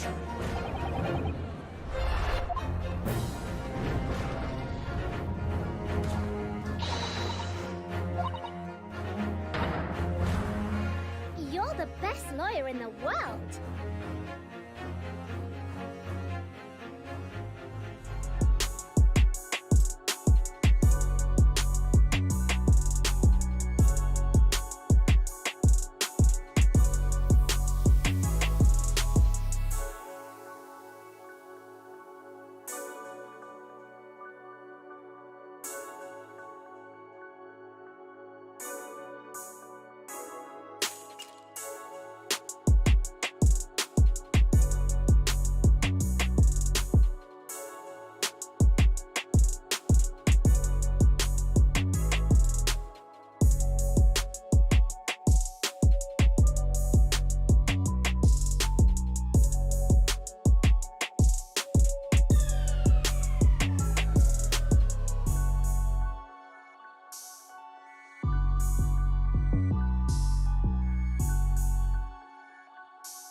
Welcome back to Street Fighter League. I'm still from that first team battle that we saw here in week 7, but the action continues. Our next team battle will be UYU versus Bandits. This is gonna be tough. I feel like UYU and Bandits, they're both in this weird spot where they're kind of right in that last spot position, right? Yes. Any win is going to be important. Any loss really hurts you because you're going into the second half of the season. Honestly, not UYU no stranger to the position, I'm sorry to say, but Bandits coming in, They're trying to make a name for their team here. UYU trying to redeem their name, especially on some season in, season out kind of showing. How do you feel about these two teams going head-to-head so far? You know, this is going to be a very pivotal one. This is where they really need to start taking all the information they've gotten in terms of what the teams like to utilize for their team format, or who they want to put up first, who they want to put up last, what kind of bans they were going for to kind of get their strategy going, because again, we're just 1 week away from that halfway point. Being at the current spot that they're at is not going to be too detrimental, because a win here will tie them up with Nordavind, and we've seen how hard Nordavind had to work for that recent win to get that one win, to be in the current spot that they're at, but they're still on the cusp of making that top 4. So when it comes to the competition right now for either team, Bandits or UYU, they have to make it full-on sweeps or just do as much as possible to limit the amount of risk by taking away some of these games away without, you know, suffering too many losses. You touched on this. How many matches these teams wins is very important. It definitely goes to the overall total points what these teams could potentially have, especially in the event of a tie. But with that being said, we're going to take it to the stage with an interview from Hollywood, Rob TV, and Kami. I take my shirt off in order to stop breathing. Playboy Kami, what's going on with you, bro? What's up? You knew that reference immediately, huh? Yeah. At this point, you know what I wonder? Is there anything specific as far as like, what would you consider a successful season for y'all? Well, I mean, I feel like any player would want to win everything whole. You know, as Phenom said, you know, that, you know, I feel anybody will want to win the entire competition, but, you know, only one step at a time. Like, first, we got our first win. You know, now we could focus on trying to get into the playoffs, and then from the playoffs, we could go into trying to win, because it's not like we're out of the playoffs yet. Because, you know, it has to wait until the end of the second season. Early. And I believe we're 1-3 now, tied with Bandits. So the next team we play actually is Bandits, which is I think would be really important if we want to make it to the playoffs, because you at least you don't want to come in last in the first season or so, because it makes you fighting back hard. That means in the second season or so, you would have to win almost every match, unless Bandits just gets like ripped open. Like right now, I want to say Giants are 2-2. So they're only 1 win above y'all. So if y'all win this next one, they gonna have to see y'all at some Giants, point. Giants, I feel like they had a really, really good start, but it looks like they're going like on a little bit of a decline right now. But I don't think they're going on a decline because of like how they're playing or whatever. I honestly think it's more of just their order. I feel like a lot of times their order gets messed up to where like they counterpick themselves sometimes. So, you know, they make the matchups a little bit harder on themselves, and they end up losing. Well, right now, you know, as far as you specifically, you know, as I've already alluded to, you are playing extremely well. You know, everyone, of course, is seeing it on camera, and all of us behind the scenes have been talking about it as far as like the players and stuff. Or I guess I'm not a player, I'm a host, but you know, all of us been talking about it. What's been going on with that, man? I feel like you've like leveled up. Of course, you've been good like for years, but I feel like you're stepping up to the plate even more. Last year didn't do bad either, but you stepping up to the plate even more this year. What would you attribute that to?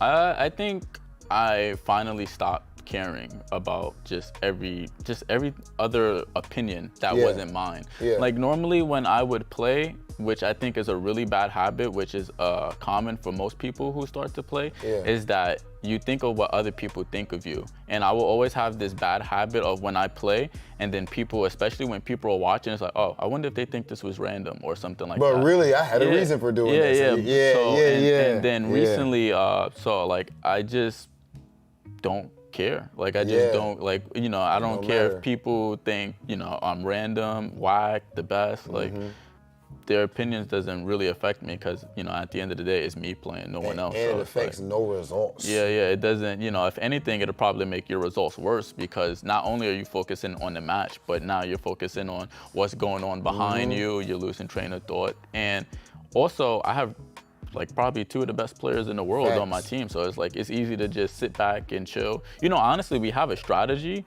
where we tire a team down and then we let All You Can go crazy. Like that's fire. That's fire. That sounds like a lesson with like the what Panda kind of did with to Bandits. With Bandits. That's like smart. When we had to play Phenom team, and I beat Veggie. Yeah. And then All You King beat Luffy, and then NL had to play Phenom. And we know NL is like a super sweaty, like he's a super tryhard. Yeah. Every match is always down to like the wire. So we knew once, even if he didn't beat Phenom, like Phenom would be like, damn, I just played a sweaty ass match. Yeah. And then I would go in and play, and it's like, damn, this dude just tried to rob me nonstop with V-Trigger too. And then All You King comes and he just ego kicks him like 30 times in a row. Like mentally, it's like you don't notice it as like a non-player, but mentally, like you can see it, like it's getting to him. It's like, damn. But from the experience, 3-2 in every game, like literally to the last hit, it gets to you after a while. Like if he had like a long breaks in between or something like that. But no breaks, just back into it. Yeah. Okay. And last thing I want to ask you about is as far as when it comes to like game theory, your play style. Do you think that you have like a specific approach towards the game? Like I remember when I was talking, I had an interview with Punk a couple of weeks ago, and he was saying that he feels like there is a right way to play the game. Like literally, he thinks that there is like the way that him and he said like nephew is like super patient, reactionary. I agree with that, but I think there's multiple ways. It's just that one way may get more results, but sometimes you can't fit into that way, so you have to try the other way, and it won't, because it may not just be your forte or so. Like I don't know if you have watched anime, but there's like an anime called Kuroko's Basketball. Please don't spoil it. I'm watching it right now, but I'm at the part right now where it's like Almine is going up against Tetsu, and it's all Yeah, that. Tetsu's like, the best. But don't spoil it. Don't spoil it though. Oh, you don't want me to spoil it? No, I'm watching it right now. All right, bet. So, but yeah, like there's characters that specialize. As you see, Ayomina, no, I'm not gonna spoil it, but like his specialty is like freestyle. Tetsu's specialty is passing. Yeah, and everybody has their own. There's multiple ways that you could win. It's just everybody has. You just need to find out what works for you. And some people, it just takes a little bit longer to realize what you're good at. Like for me, I know my specialty isn't like footsies or whatever. In fact, I feel like my specialty is like copying people. Most people, like some shotting gun. Yeah. Like most people copy people, but they don't understand why. But instantly, when I see something, I can copy it, and I already understand the reasons why they did it. The theory behind it. Yeah. That's fire. So it's really easy for me to see somebody do something and then steal it and implement it into my game. Like my own personal play style, I don't think I have my own personal play style because I just steal all of the most effective stuff from everybody who plays it, and then I just implement it into mine. Bro, that is so dope. Like you stole Snoop Dogg's face, Playboy Cardi's tattoos, and all of that, and you made an amazing Street Fighter career for yourself. Your girlfriend. Call me. You talking about girl? You trying to tell me something? No. Call me. It's been a pleasure talking to you, my brother. Ladies and gentlemen, next up we have Team UYU going up against Bandits. Kami is cool as ever about these interviews, man. We already talked to him a lot, right? But just hearing him talk overall in these seasonal interviews, saying he's like the coach, he's more involved with some of the behind the scenes things. Yes. Really cool, as well as just being one of the members of the UYU team who really puts on for the team. Has definitely made strides and one of a very effective force when it comes to how many characters he has available here. And just being, I feel like one of the team's reps. I just think Kami does it all well. Man's a trailblazer, to be quite honest with you, right? The first to kind of do it in his style and does so in a very effortless manner, I feel like. Has also picked up Akira and actually shown the world of Street Fighter League how good that character can actually be. Just a little glimpse of what you can actually do in the powers of someone like Kami. So that was pretty cool to see. I love seeing it. Going into a team like Bandits too, we've talked about it, how they're comprised of all Team DR. It's like Team DR. It's like the team. And it's really cool to see because just hearing where Minna comes from to say, hey, man, there's a lot of good players in DR that you need to be aware of. Ridiculous years ago, right, players. to have their team show up on Street Fighter League led by the Capcom Cup champion from their region says a lot for what they can do for just in general and bringing regions to light around the world that have like this talent for Street Fighter that you typically might not see or just not know about. So you have two of those players that are pretty much seasoned vets in the world of competitive Street Fighter V, as well as in Street Fighter League, right? You had Kaba in the ranks of Psycho Shinobi. Then you had Mena with Team Dynamite. Now they have the utmost team synergy with another third DR player through Hermes Venatori, right? So that team synergy is going to be as powerful as ever. We've seen how vocal they actually can be during their matches. And in fact, we do have Hermes Venatori to kind of give us a more of an insight of his inclusion into this team for Street Fighter League. And I do believe Rob TV is standing by with that interview. A clinical psychologist who seems to have gone mad. It seems like my guy has finally snapped. That match up against Nephew, bro, oh my goodness. Before we get into all of that, I have to introduce my guy, Hermes Venatori. What's going on, bro? What's going on? Always good to see you. Oh, did you just give me one of those awkward esports moments, bro? People are gonna clip that. It's gonna be a gift and everything. All right, I'm coming in for the. All right, yes. Never touch me again. If you don't know how to do a handshake, Hermes. Don't handshake psychologist. Yeah. Okay. Clearly. Oh my goodness. All right. Well. Anyway, you guys are able to figure out far more important things than handshakes. And what it seems is that you've been able to figure out how to find your groove and become you and Street Fighter League. Yeah. Because I feel like, I asked Mandrake just to be safe. I talked to Mandrake and everything. I'm like, yo, I feel like those first games probably were not like even Hermes' full skill level. Yeah. Like there were some like nerves getting used to this and everything. And progressively, not just with getting this win recently, progressively you have been improving and playing better and better and better, culminating in that win that you just got up against Nephew, your first Street Fighter League win. Can you take me through what's been going on there, man? Like, and is my analysis accurate? Yeah, the first fight against Luffy, I really thought I could beat him. Yeah. But he surprised me, like dashing a lot and throwing me like so much. Yeah. Maybe I was thinking he was like better with Colin, but he was very, patient and being like a makeup player, it was really weird that he was so patient. So he surprised me, but I was not nervous. Yeah. When I lost against Problem X, the thing is that I didn't want to fight Onda. That was the only matchup that I didn't want for that set. Yeah. So I was kind of mad because Onda just, waits for me, and it's really hard to win against Onda. And I was really mad because I didn't want to lose. I was sure I could have done a very good fight against Angry Bird and Big Bird. I was really hungry for it. So against Nephews, it was like, I'm not gonna lose, This one, I'm not gonna lose. Your energy was different, bro. Yeah. Like your energy was like, I told you, you're always extremely calm. Even after the set, like, because Panda ended up getting the victory overall. It came down to the end. Yeah. They were able to close out a close one. But I don't even know if this stuff is on camera. But after everything stops and they're still sitting over there, I see you and you just walk over and give each person a handshake. Congratulations. Yeah. I seen Kaba do the same thing. Actually, he didn't do handshake, but he came over to like just tipped him on the shoulder, like, yo, congratulations. Just extremely respectful, amazing sportsmanship. But as far as in-game, you're always so calm.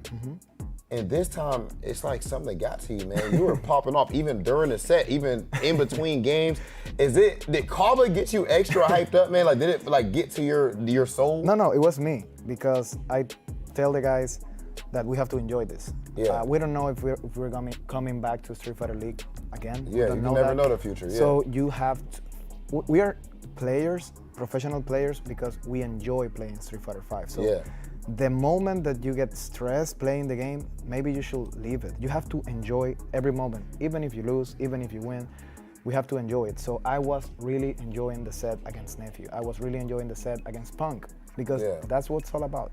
So at this point, do you feel like getting that first win is kind of like a monkey off your back to a degree? Like, do you think that now you are at the point where you're at full strength? Yes, I believe I was at full strength since the beginning, but obviously no. Now I have gained more confidence in my gameplay, so I'm really hungry to win this. I don't want to lose. I don't want to be out of playoffs. And your last match of the first half is going to be up against Team UYU. I want to say that their record is similar. They have one win up to this point. So this match is actually extremely important because only two teams don't qualify for the playoffs. And you don't want to be in a spot where you're like 1-4. Of course, there's always a next set, but ideally the hole isn't too goddamn deep. How are you feeling as far as the UYU match? My mindset and what I want to give to Cab and Mana is that if Mana was losing against Tokido, like really bad in Capcom Cup, and he won, it doesn't matter. Yeah. It really doesn't matter if you're like 100, whole and 100. You have to keep in mind the best attitude. We are not afraid of losing and go 1-4. It doesn't matter. We're gonna play like the best against them. They're really, really strong. Oil King Kami has been playing like really good.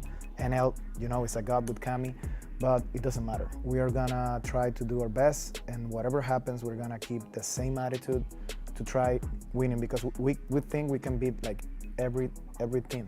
On the other hand, Kaba has not been able to play Guile just one match. Yeah. So it's gonna be different, you know, when he returns.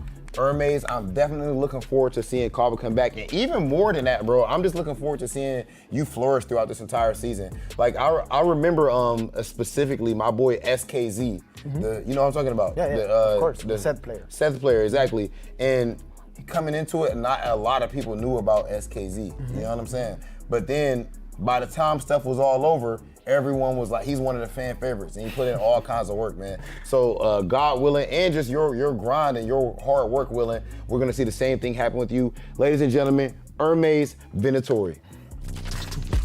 And we talked about that team synergy, right? We see how they back each other up verbally and emotionally. Hermes Venatori riding off of that emotion to make sure that he's good for the rest of the season, honestly, because that's enough hype to supply us for at least a year, I think. But no, all jokes aside, Hermes Venatori, spitting facts, essentially, he's making sure that he rides the wave of momentum that Kaba brings him. And that energy is exactly the kind of energy that's only brought out by being around your fellow brothers in arms, right? With this team, again, we've talked about it.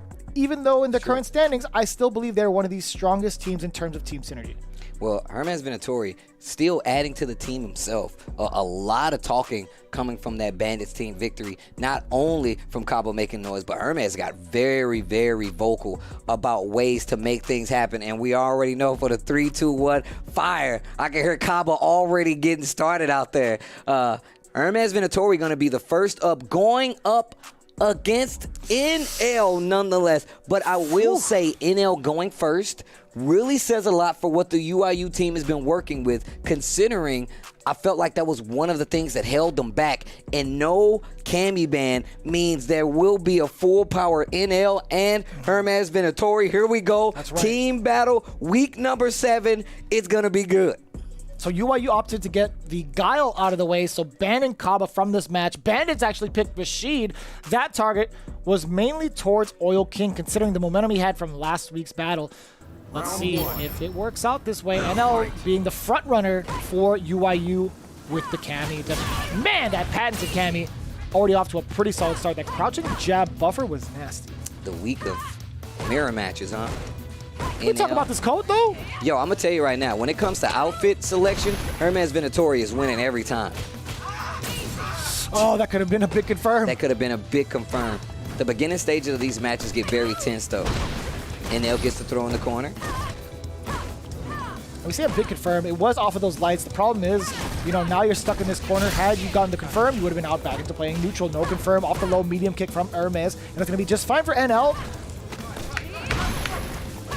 Oh, had the crouching medium punch. Didn't believe in it, though. Trigger is there. Kava freaking out. Oh, low forward, confirm. Into the corner. That wasn't good. Ready with the check. Oh, wait a minute. Hermes Venatori trying to get something started here. I want you guys to know how hard it is to commentate, listening to Kaba, and looking at this match. If Hermes catches an anti-air with the cannon spike into critical arc, he might die. Oh, he could have had some... That's the one! Wow. I was literally just setting it up. I told you, if Hermes Venatori snipes out an anti-air to critical arc, that was going to be it. And he was looking for it the entire time. NL, hook, line, and sinker. But as cool as that round was, as important that round was, NL still has full bar down below. Yeah, that's true. But this is one of the things that we always have to discuss. just the fact that when you play Street Fighter V, it's really hard to hold this thought. When you play Street Fighter V, Cammy is one of those characters that you need to learn how to fight. Kaba agrees with me, hence the noise. You have to. Play as and play against, either one.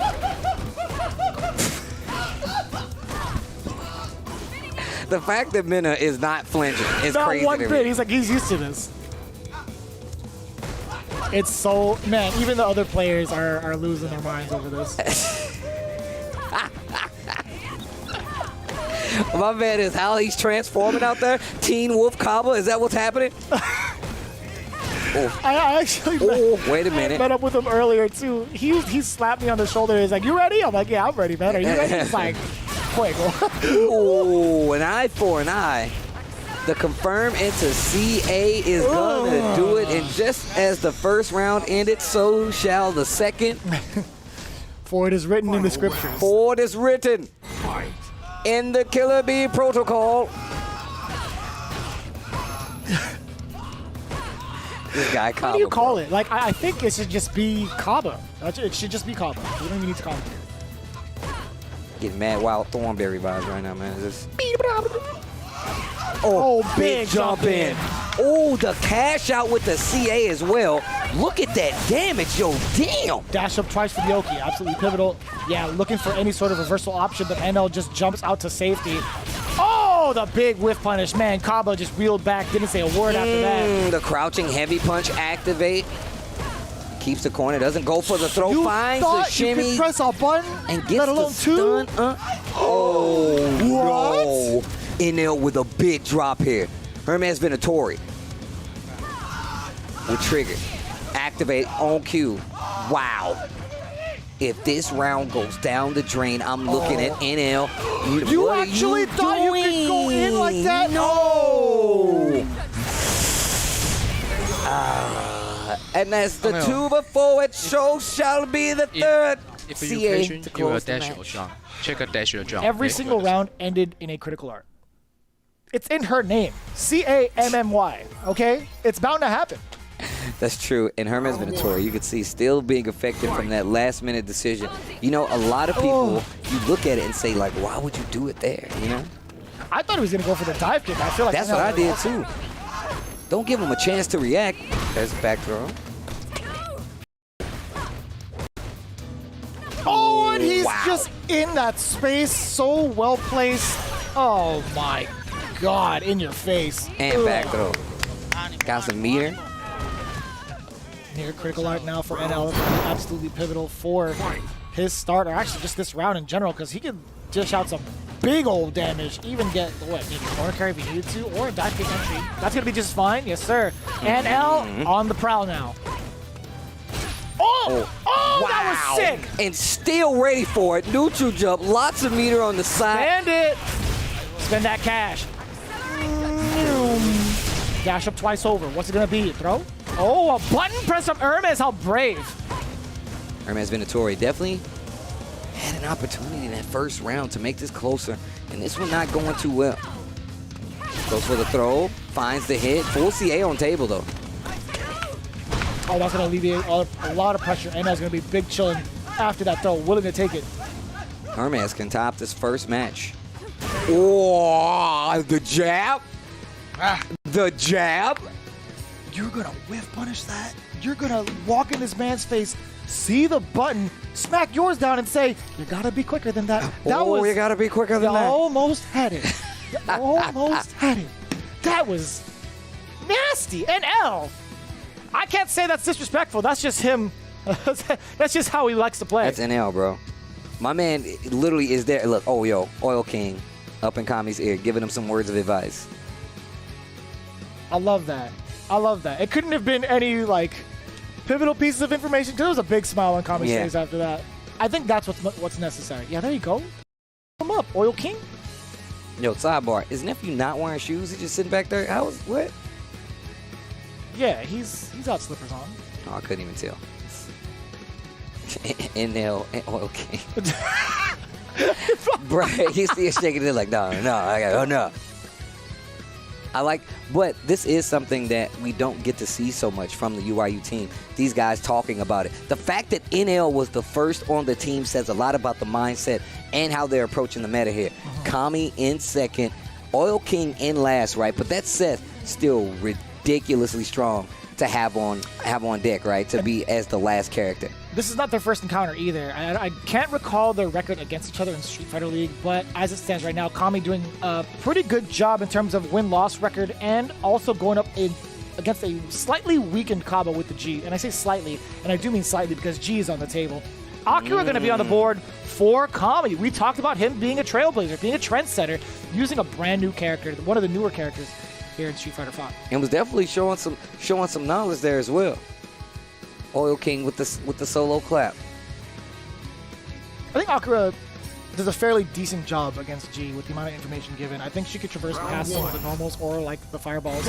Yeah, and her neutral control is very good. A lot of her buttons move her forward. The crouching medium punch is good. And just using this trigger as well gives you kind of that moving wall effect. You're right, yeah. She has a lot of normals that kind of push her forward a little bit more to kind of contest against the buffer normals that G presents.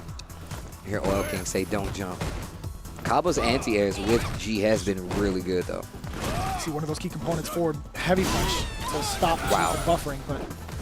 Dash punch. Her walk speed is so good, too. Oh, the jump in actually works. Okay. Tries to go for a tick throw. Holds up, gets out of the throw. Lots of meter spin here. Kaba. Crouching medium punch. Man, Kaba in this G. Crouching medium kick on the way out. Stand medium kick. Ready for the anti-air wheel kick. Oh, standing heavy kick. Wow. Side switch. Gets a full launcher. Oh, okay. And the knockdown. Look at the damage. Forward throw. Full CA on the table. That was plus frames. Yeah, you had to get out of there. That would have been dangerous if you not use it. Okay, so that's even better, I feel like, for Kami. One touch away, but like no threat of the trigger. Actually, I feel like that's exactly what you want versus Oh, wow. That was a good choice. That was a good choice. Kind of gave me shades of Air EX Fireball from Akuma. He's a watch, standing heavy kick. I feel like if Kami would have played a little slower, that game could have been a lot more in his control, but it's a little scary going up against G, right? But he took away the major threat, I feel like, which is making him use V-trigger. You didn't have to worry about it. But Kaba's placement on that crouching medium kick, stand medium kick, and just buttons overall. Speaking of the command throw 2 times, I bet you won't do it again, though. Oh, I thought he would. And so did Kami. Oh, actually, no, he stood still. My mistake. He did not do it. Trigger on deck for Kami. We're going to see the activation route now coming in. Daigo! And the switch up on the side. I love these trigger conversions. Yo, big damage on the table. Didn't have one more to spin. Yo, the counter hit confirmed. Yo, Kaba. Oh, just outside of range. The throw does whip. And Kami's actually Kami, I think it's very good. I want you, when nature push more stand heavy kick. Try some stand heavy kick, okay? And don't jump. Okay. Yeah. And check his dash. You always check my dash. You remember that? I was talking about that stand heavy kick really does move her forward a lot. And it's a good tool versus G, especially considering he really wants to be in that range anyway. You get a crush on that, you get that knockdown, you can do a lot with it. The thing is, I think that Kaba is looking for that space too. I like that, mixing it up too. A little bit of a frame trap in between. Standing heavy, but back throw this time around. This round looking a lot better. Stun adding up as well. And this is the range you want to start doing those heavy kicks from Akira as well. Crouching medium punch. The forward heavy punch instead does get stuffed out. Big counter forward, big whip punish. Wow, gets out of the throw. Big damage here. And the corner carry, dashing up twice for Oki. Yes, sir. Yeah, she gets a follow up with that EX in the corner. Okay. Not a big conversion, and you got the rest of that because you can. I mean, it is gonna win. The defense blocks the legs. Mouse fires away to kind of keep Kaba in check. Trigger is still in effect. Anti-air yet again. Kami actually getting the better exchange of it at the end. Getting a counter hit, but not going to be enough to kill. Still in hot pursuit after that Oki. Plus frames. Yeah, you got to hold that. And that round looking a lot better for Kami. And I feel like there's not a lot of unfamiliarity coming in from Kaba, right? He's still playing the game, or the matchup as he should. Man, the placement of the fierce. Oh, look at the carry right here. Gets the corner as well. Jumps out with the splat. Delays the fall a little bit. And Cabo ready with the conversion. Oh, that's huge. That is going to hurt. Counter hit combo, full extension. Stun is going to be a factor for the next one. Don't get thrown. And he knew it. There was the shinny. Not dead, but this isn't good. Went for a reset, the neutral jump. Big damage, and you can switch sides here. Oh, wow, this is going to be good. V-skill already in the corner. This damage what kind of setup here. are we going to get? But you got to be careful. Full trigger, almost full CA on the side, and only 1 bar EX. Akira can take off a lot of damage, and you're dead. Gonna be stunned. You're dead. And Kami, oh, lots of scaling here. Lots of scaling here. Wait a minute. Yo, and the EX, okay. Kami busting out the Akira, Season 5 Street Fighter character, getting the dub. Don't change your gameplay. Keep release, okay? Ese reseteo ahí en la esquina fue un poco malo. Tú debiste de coger level 3. Pegar el combo que iba y ya. Next match. He's hoping Kami takes it all the way now. Dash up, confirm. Wait a minute. Look at how much aggressive he is, right? He was setting the pace a little bit earlier from those last couple of games. There we go. Start using those normals. Yeah, you have to be careful right there. Like a sequence from the Tatsu, you have to make sure you're not allowed to press a button. And you also kind of have to condition the opponent to think that first. Cross-cut DP! Oh, that angle still able to get the crouching heavy punch. An important anti-air now to keep Akira locked down in this corner. Bro, her DP moves her forward so much. Okay, knockdown this time. Okay, knockdown. Forward throw, 1 round apiece. Kami here, maybe that no change up. Oil King was telling the truth. Vamos. Kaba in trouble. Dash punch. Too far. Yeah, he's pretty far. Oh, the anti-air is there. Yes, sir. The uppercut there from Kami. Dashes up 2 times over, but no Oki right now. You see Kaba still trying to fish for heavier normals. And Kami's already caught sight of that and has started to throw out his heavier buttons a little bit more frequently. But that was a great interruption there from Kaba. He hasn't really been using the EX elbow like that, but just the fact that you're using those G normals to keep that range of control. There's a knockdown. Talking about that play of using standing heavy kick. Oil King did the same thing. He's like, yo, you need to utilize a little bit more. Plus frames. Doesn't want to give up the trigger or doesn't want to give up the V gauge. You saw that's pretty evident. Big jump in and get the side switch as well. Big damage. Cashes out with the elbow. Interrupt here, stand medium kick into trigger. No anti-air as Kami jumps, but he puts himself a lot closer to that corner. Full CA available for Kaba.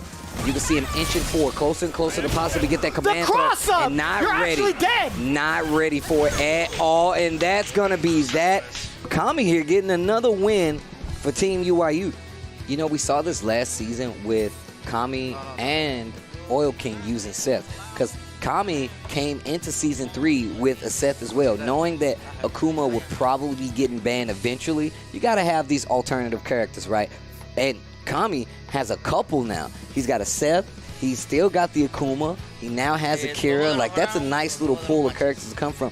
Of course, Akuma not getting as much love this season, but you still got 2 really good characters behind you. And for this team, I feel like that's perfect. I mean, now you have Oil King coming up, and they have stopped him for the most of this first half of the season. This is their last opportunity to do so, because after this, we're going to get more Rashid than not, and you're still looking at it in L. So that means a team victory here for UYU is so important. It's going to be so important for them. And this is the best we've seen them do throughout their Street Fighter League appearance. So this is actually good news. But just like earlier today, we saw a reverse OCV. A reverse OCV from Northern. So I feel like anything's possible here. We're going into the last potential battle here. Oil King going up against Mena RD. It's going to be Seth versus Birdie. And you can still see Oil King getting himself hyped up here. Excuse me. Getting too hyped. My name is Seth. This is what I wanted to see. I wanted to see what the V-set was going to be for Seth, right? Being able to have that V-skill too. Birdie is not allowed to get his V-skill set up after certain sequences, especially bullhead. Oh, yeah. This is really going to give you some great corner carry. This can work out. What the? Nice. The whiff punish. Wait a minute. Nice. Nice. That was the last bit of active frame, and he still got a counter hit off of that? That's crazy. Oh, you gonna punish that? No, he's gonna save it for later. Uh-oh. You'll learn a hard lesson. If you save it for later, it's gonna get a little bit raw. Okay, avoids acid indigestion. I like that. Okay, nice work, man. RD. Crouch short. Didn't get his mark this time. Forward heavy punch on retaliation. Oh. Nice. Just trying to find a small hole here to get offense started. Reaching with that EX Hecaton craze. And it's so tough. Min RD operates at such a range where you can't. Frío. You're allowed to move forward. If you're allowed to even try to whiff punish. It's been tough. Even from certain instances where like certain normals or certain special normals are punishable.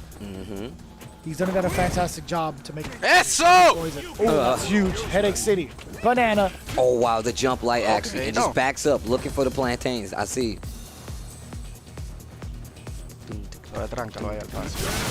Wow. That was the V skill actually beat out the EX startup. That was good. What? Wow. Oh, you forgot I was a Rashid player? That's true. Trigger on the table for birdie. Yeah, we're going to see a point of activation eventually, but I mean, as it stands. Oh, not going to do it there. It is -11, but no big punish from Oil King. Didn't have the meter. Sorry. It's a knockdown with the sweep activation after target combo. Successfully defended against this last time. Not going to defend against it this time. Goes for the big jump in with the heavy punch. Air to air to get the knockdown. Punches the heck out of him in the air. Jump medium punch. There's the activation route we're looking for. It is trigger 2, by the way, so check your legs. If he throws that chain down low, he's going to wobble you to the floor. Walking out of this corner. Check your legs. Check the boots. Oh, no dive in. Good call from Oil King. Great reactions. Annihilation forward. Wait a minute. Big damage here and the corner still. Looking for another anti-air. Hella dead. I was looking for that too. He was waiting. He gave the bait out of the hanging chain. Oh, you're going to stand there? Give me that. Where does this donut come from? I still don't know. Hammer space, bro. Hammer space? Hammer space. You don't know about hammer space? Elaborate. So hammer space is in cartoons when they reach behind themselves. It's called hammer space. That's what that's called? That's what it's called, bro. Hammer space. Yeah, that's what it is. It's called hammer space. Learn something new every day. Already into the neutral phase of this game, right? Mena RD doing a fantastic job of kind of relinquishing the ideas that Oil King has had. Like oh, you think you can press a button here? No, sir. Think again. Try again later.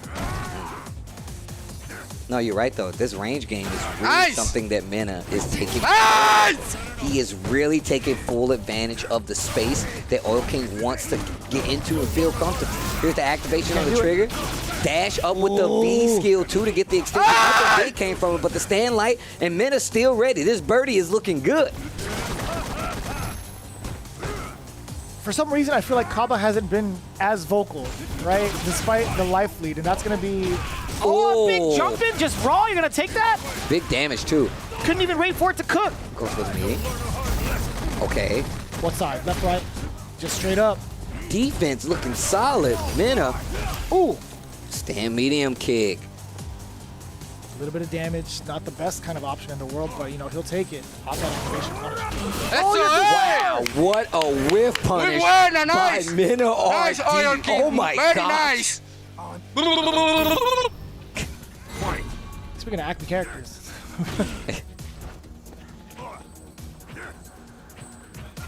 Kaba needs his own animated series. He do. Can we get Kaba the animated series? It's just him hyping up Team DR and people like Mena RD. I want to see somebody actually make an animation of it, just taking noise clip of him cheering somebody on and just like... just use the noise, use the sound clips, and just animate Kaba. No me tires eso, chamaquito. Whoever does it, you're welcome. Activation route, off the target combo, big Hachu. What? Okay. Oh, very nice. Like hell. And meter. Very nice. Oh, yeah. No. So nice. That is going to be 2-0 for Mena RD over Oil King. This team still has a shot. Like I said, what did we see earlier? A reverse OCV. Is it impossible? No. Tigres lo estaba llevando más ahora en el play. However, it's going to be kind of tough with the current roadblock. NL. La próxima vez que usted lo va a coger esa barra. With the Cammy, we've seen how dominant he was against Hermes Venatori. To be honest, though, Hermes actually had the first game. Yep. And then NL was just kind of like, all right, well, playtime's over. You had your chance. You had a shot. I gave you the spotlight. We'll see how this plays out, right? It's going to be NL doing amazing work this year in the CPT and other events, just various events in general, right? MenRD also putting in that work. We kind of talk about their accolades in the beginning of Street Fighter League, but as it stands right now, they are on even ground. MenRD with a lot of pressure on his back, or just a lot of pressure in general. Not only facing off against NL, but being the last member of Team Bandits for this team exhibition. RD. All right, here we go. Going to his neutral game. NL versus Mena RD. First blood going to Mena. Not letting anything go unpunished, right? You have to spot out those dive kicks. If you can force those errors from her, that is a significant advantage that you get. And knowing when to anti-air is absolutely crucial. Good reaction there from Mena RD, but an opening now for NL. I mean, you can look at Mena and you know this isn't impossible. Tries to go for the command throw. Experience is there, but it's more about getting the proper reads. Lead in favor of NL. Tries to throw it to the corner. Okay. Up.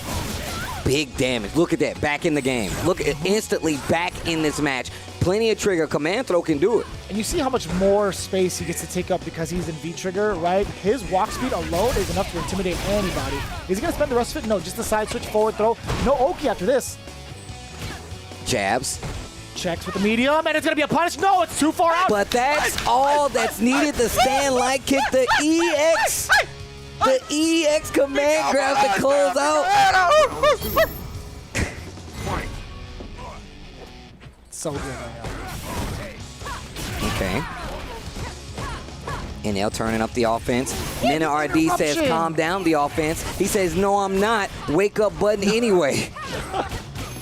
Okay. Man, they are straight just walking up to each other, hitting buttons. Oh, that was me. Drill, not gonna get a punish. Mena RD stuck in this corner. Anti-air. Ooh, cross cut. The other side. Activates your route. What's NL gonna do? He's gonna back away, but still gets hit by the horn, or the head, I should say. Mess with the bull. You get the horns, and that's gonna be mad damage. Oh, you're dead? Oh my God, a pixel. Now you're dead though. Mena RD takes the first game away from NL, and we've already seen one today. We've seen the team go down, but we've seen the team come back to life. A reverse of what the hell? What was that? Did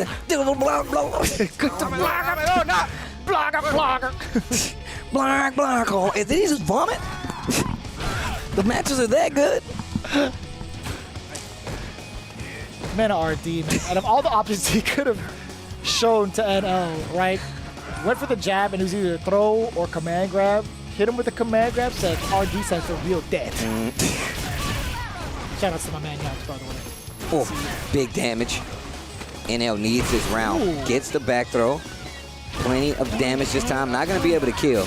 But spins meter. Throw is going to be more than enough. He knew the win condition. Oh boy. Throw again, possibly. No, instead, NL played it to his favor.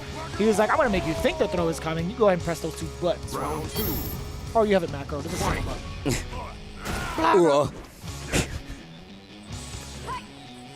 Oh, wow, I thought that was going to hit.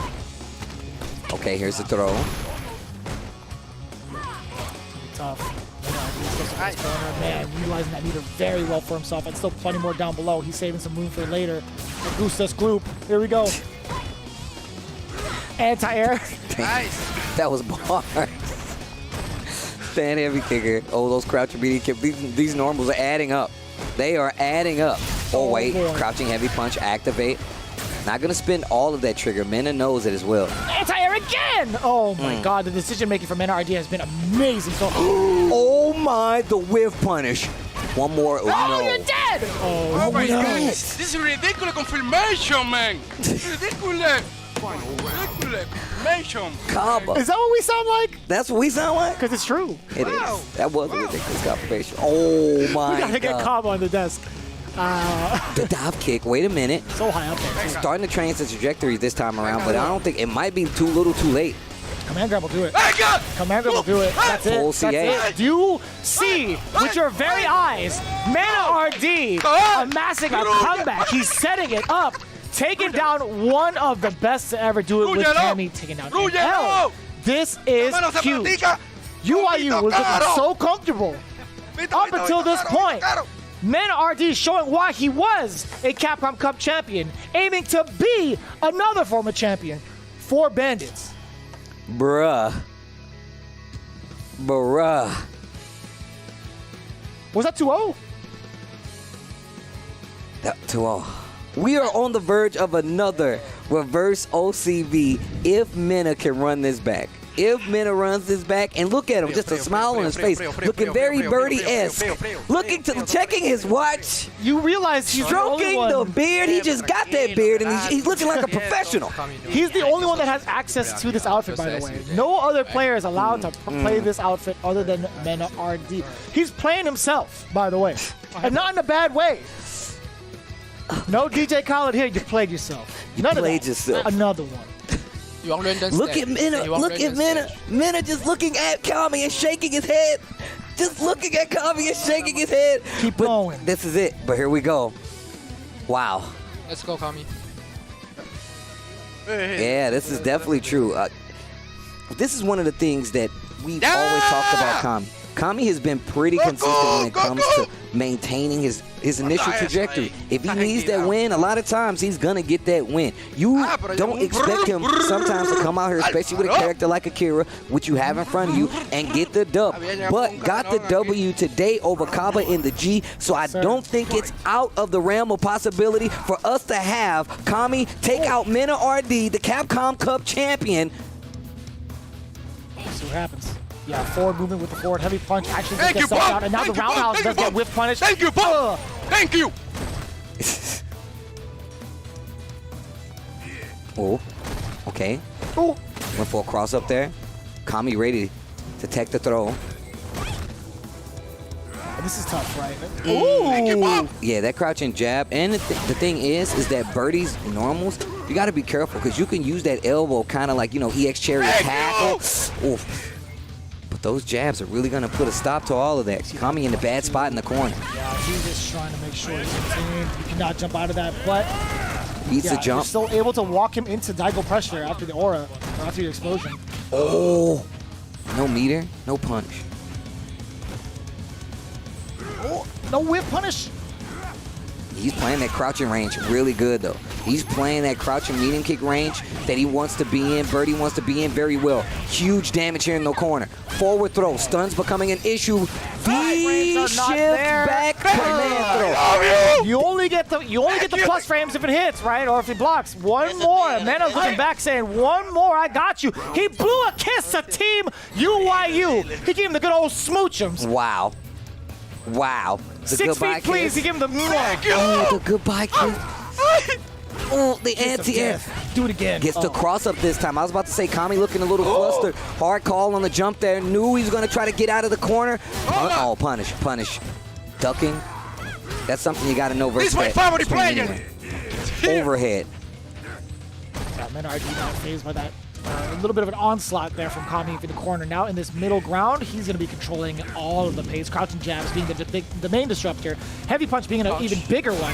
Anti-air, yes sir. Kami is still focused on the ground game while maintaining the anti-airs. Here's going to be plus frame. No, I like it. No, he actually put himself in range when he did the standing heavy kick. Oh, okay. Oh wait, he's got a big chance here. This mix-up could actually kill if done properly. He doesn't have the bar, though. Huh? Yeah, no meter to do damage. I was thinking a mix-up was coming here. Daigo just flew back home.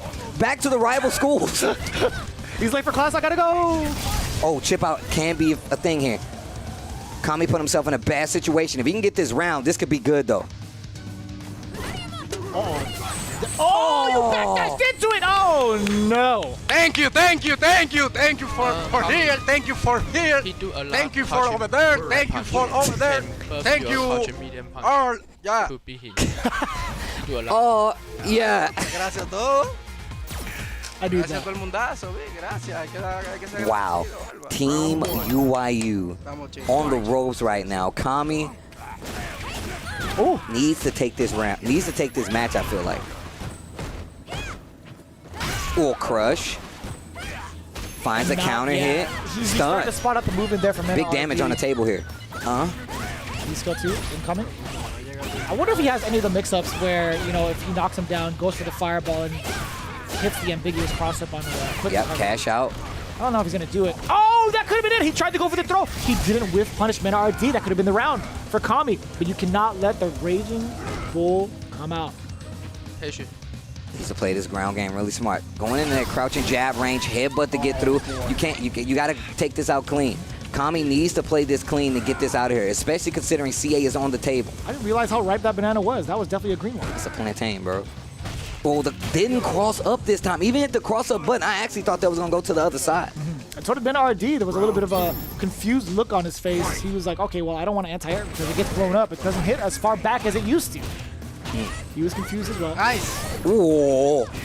Stand light kick, pressure on Mena's side. Tries to jump out, command throw. That's going to be stunned. It's not going to be the round, but this is going to hurt. Unless he resets with another command grab.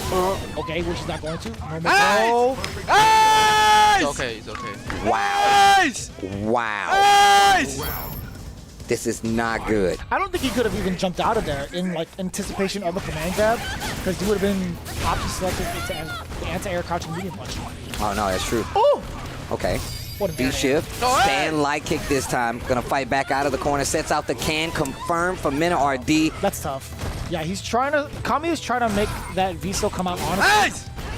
Trying to contest it, but that's not the way to do it. I don't think Akira has that. Nice! Oh, boy. Oh! Dead. That's a wrap, ladies and gentlemen. Mena RD closes out. Kami pauses the game. You don't even want to see it. The dap up goes through. Wah, wah. Wah, wah. Kami didn't like that. I don't blame him, though. This looked like a UYU victory in the bag. Mena RD. I don't know about not playing it out, though. I definitely would have played that bad boy out, man.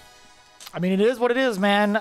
We talked about how important this match was going into the next week's battles, right? As we get into our second part of the round robin.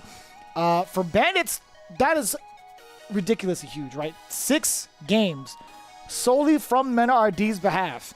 NL got 2, Kami got 2 for UYU, Oil King just falling short by the wayside, no wins on the board. It's going to be pretty important to see where Bandits ends up. I think they are tied with Nordavind, but it's just a matter of what the differentials are. This is one of the instances we talked about potentially happening here.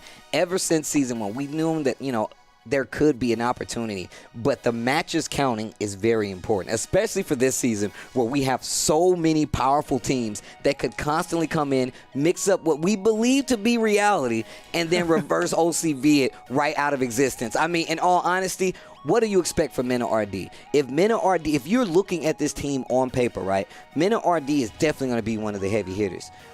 Taking out Guile, that means you had a lot of confidence in saying that you could take out Mena RD's birdie. And personally, Mena is looking like one of those players you actually can't ban. You can't ban Mena at this point. So you have to go for Hermes Venatori the next time you meet each other, right? Get rid of that Kami. But we've seen his Kage, too. That was also pretty impressive. That Kage was pretty surprising. It got a lot of these players by surprise, too. After the matches were over, they're like, damn, where did this Kage come from? We didn't even know you had that. But that's something to look into going into the next set of round robin battles, right? So again, it's Team UYU falling short just a little bit. Bandits with another OCV. We had 2 of them in 1 week, Steve.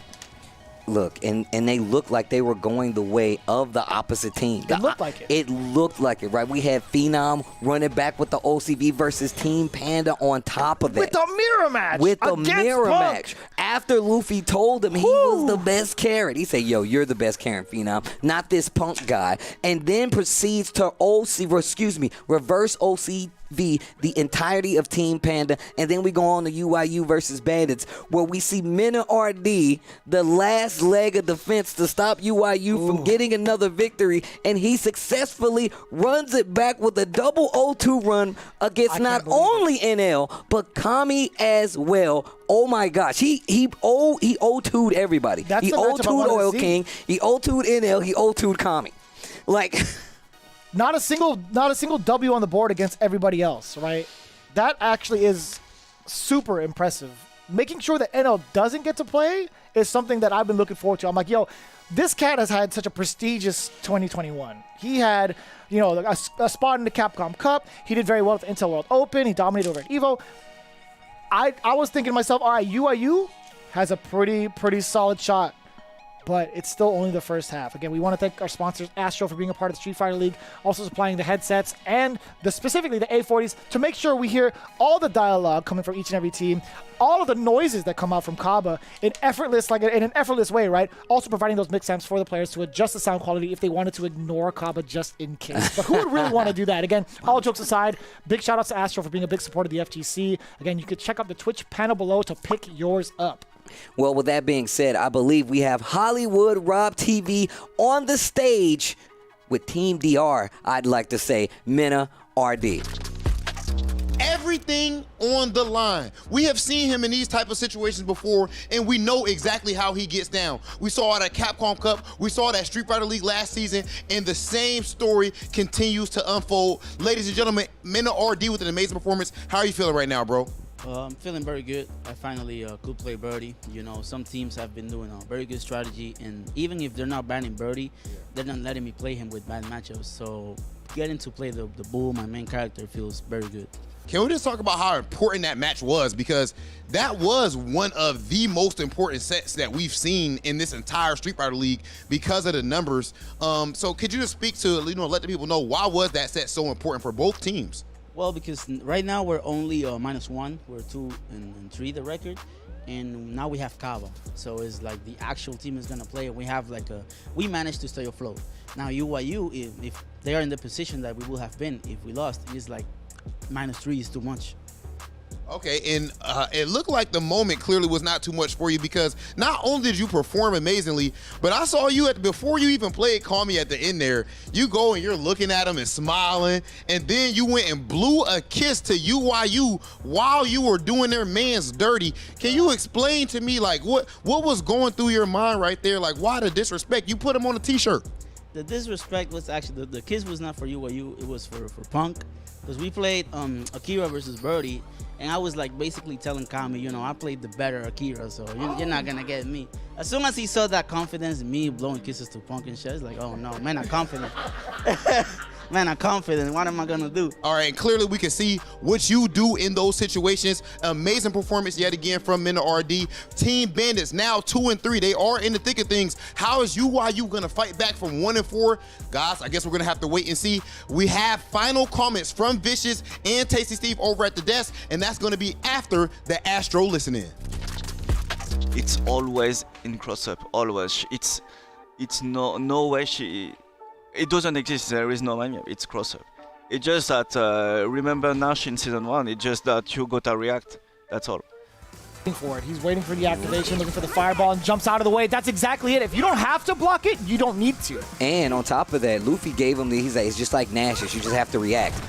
You can play it slow, like Rose to come take your damage. It's very hard for her. So if you have the life lead and EX bar, she can't do anything. So you just have to wait for a fireball. If you're patient, he will dash your jump. Check a dash your jump, okay? Okay, understand. Oh, wow. That was sick! And still ready for it. Neutral jump, lots of meter on the side. Spend it! Spend that cash. Dash up twice over. What's it gonna be? Throw? Oh, a button press from Hermes. How brave.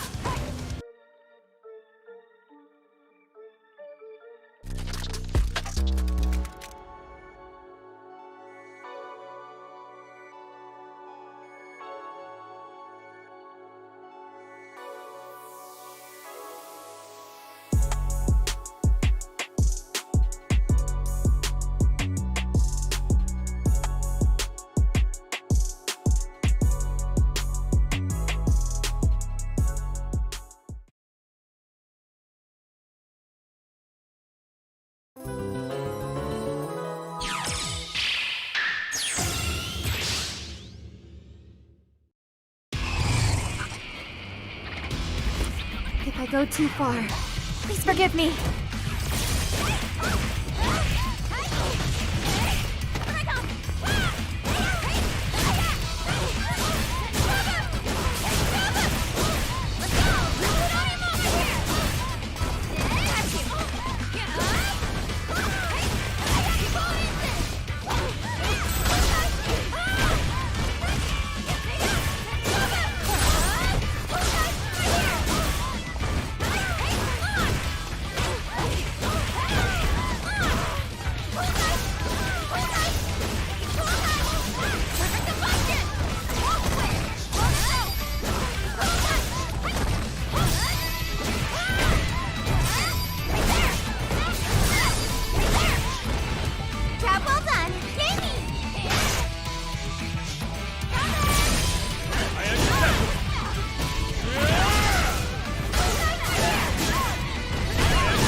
outsiders have to strike out on their own.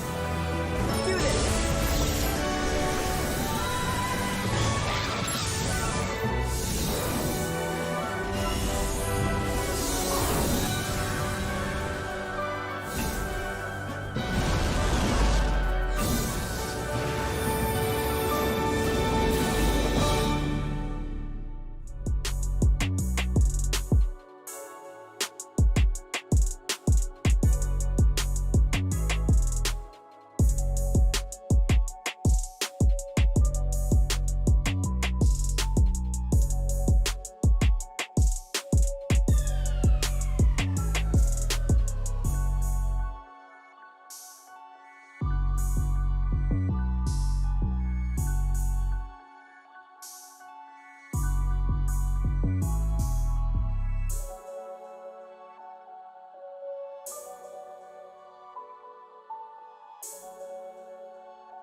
Welcome back, Street Fighter League Week 7. It has been quite the turnaround for some of these matches. Quite surprising for a lot, especially some of these teams on the receiving end of these L's. Yo, damn, what a week of Street Fighter League. I was wondering how you're going to phrase that because, quite honestly, it was unexpected outcome for both of these matches, honestly. It was kind of tough to see how it went down. 2 OCVs in a row. We haven't seen that since Mikey hasn't been a part of the league, all jokes aside. But let's talk about it a little bit. Nordavind versus Panda. It started off pretty rocky for Nordavind, right? Luffy not being able to rock that Armika, Justin Wong taking it with that Rose 2-0, Punk taking it against Veggie, and we saw a little glimpse of potential coming in from Veggie, also trying to disrupt Punk, but there was just something about Punk that's just in the upper echelon. He's like, all right, well, anime glasses on, and just takes it out, 2-0. But then things started to shift in the favor of Nordavind. Right? Phenom rocking that Karen play against Nephew, something that was a little unprecedented because of the fact that Nephew has a training partner like Punk and fell by the wayside 2-1. Yeah, that's definitely true. But I look at the team side of things with Luffy supporting Phenom, going off and being like, hey, you have the better Karen. And I actually asked Phenom, and Phenom was like, yo, I didn't even hear him say it. But like, just the fact that it was in the air, I feel like would do more than enough damage to make these guys come back and reverse OCB with Phenom taking out Punk 2-1 in the run back. And then you go over to UYU versus Bandits. 2 teams not in the best of standings right now, right? 2 teams not looking too good currently when it comes to the to wins, be quite honest with at you. the bottom, right? However, NL came in, took it 2-0 over Hermes Venatori, and it was a little rocky. Hermes Venatori actually had a chance there. And then we go to Kami versus Kaba. Kaba's G was looking really strong, took the first game even, and then Kami runs it back clean with the Akira nonetheless. And Oil King coming up versus Mena RD. Bandits taking the smart pick and saying, you know what, we're going to take Rashid out of the equation. UYU with that Gao ban means that gave them the Kaba victory, the Kaba victory, right? However, Mena RD free to play with Birdie. I don't know why you would be comfortable with that, but what happens next is another OCV in the form of Mena RD and Birdie coming all the way back. I mean, not Oil King, 2-0. NL, 2-0. Kami, 2-0. And that's the way it fell. Bandits getting a very big victory on their side, especially considering this is the last week of regular season, and by that I mean the first half. We're going to that second half of the season coming up next week, and that means the bans are reset, and you will not be able to ban the same character that you have on the previous half of the season. So right now, Bandits looking really strong. UYU still at the bottom of the pack. Panda going down a peg, but that actually sets up a tie if I'm looking at it. Almost a 3-way tie, but 2-3 on the side of Bandits. Nordavind, as well as Vodafone Giants at 2-2, 3-2 for Panda, like you said. And of course, NASA sitting pretty with the 4-1. Yeah, so we take a look at the current standings, right? As Steve just mentioned, NASA currently in first place, Panda right below them in second place. Vodafone Giants and Nordavind still have to play their match against each other for the first round robin, right? Then it's going to be reset afterwards. Bandits and UYU down below, but Bandits still at 2-3 with the way that they performed. It could still be a bump up into fourth depending on how Nordavind does in their matchup against the Vodafone Giants. Okay, now that you've cleared that up for me, we are not into the second half of the season, but we will be after that first team battle of next week. So make sure you guys stay tuned. But that does severely affect the standings here for Street Fighter League. Lots of ties, and I mentioned this a little earlier in the show. This is definitely a lot closer season than we've ever had here for Street Fighter League US. This is the closest where these are within one team battle. You can get somebody back up there, and we're already working with a three-way tie. So this is going to be ridiculous, especially heading into next week's team battles. We're going to have Vodafone Giants going up against Nordavid, and then, of course, we switch over to that second half officially to the season, and it's going to be Nasser versus Panda, the run back that Nasser has been asking for, but this is going to be ridiculous. This sets up next week. Week 8 is going to be ridiculous.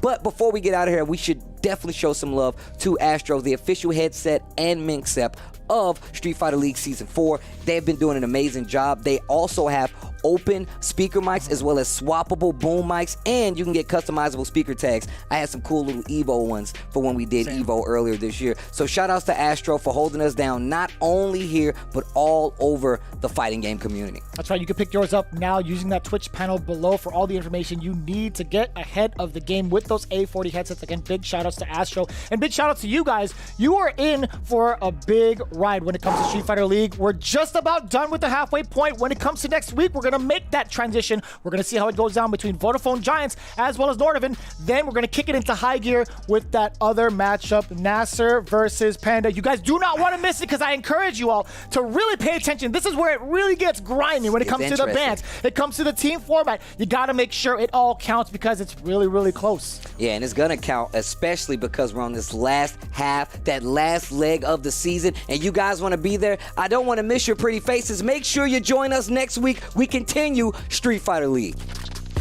I like that interruption from Nephew. Seeing that Diesel being played out right in his face, and now it's going to be all pressure. The medium jump heavy kick. Didn't swing this time on the EX Hailstorm, and we've seen that happen a couple times with Phenom. Like, he's not familiar with the matchup. Swinging. Oh, wow. Swinging for the whip punish this time. It takes the Oki. Double backdash to get out of there by Nephew. There's the block sweep activation by Karen. Still trying to find an opening. Great defense there from Nephew. Not going to overcommit. Whew, the crush counter still coming to effect. Another whip punish. V-skill to get the knockdown. Dash up looking for the throw. Oh, okay. Oh, wait, he's got a big chancer. This mix-up could actually kill if done properly. He doesn't have the bar, though. Yeah, no meter to do damage. I was thinking a mix-up was coming here. Daigo just flew back home. Back to the rival schools. He's late for class. I gotta go. Oh, chip out can be a thing here. Kami put himself in a bad situation. If he can get this round, this could be good, though. Oh, you backdashed into it. Oh,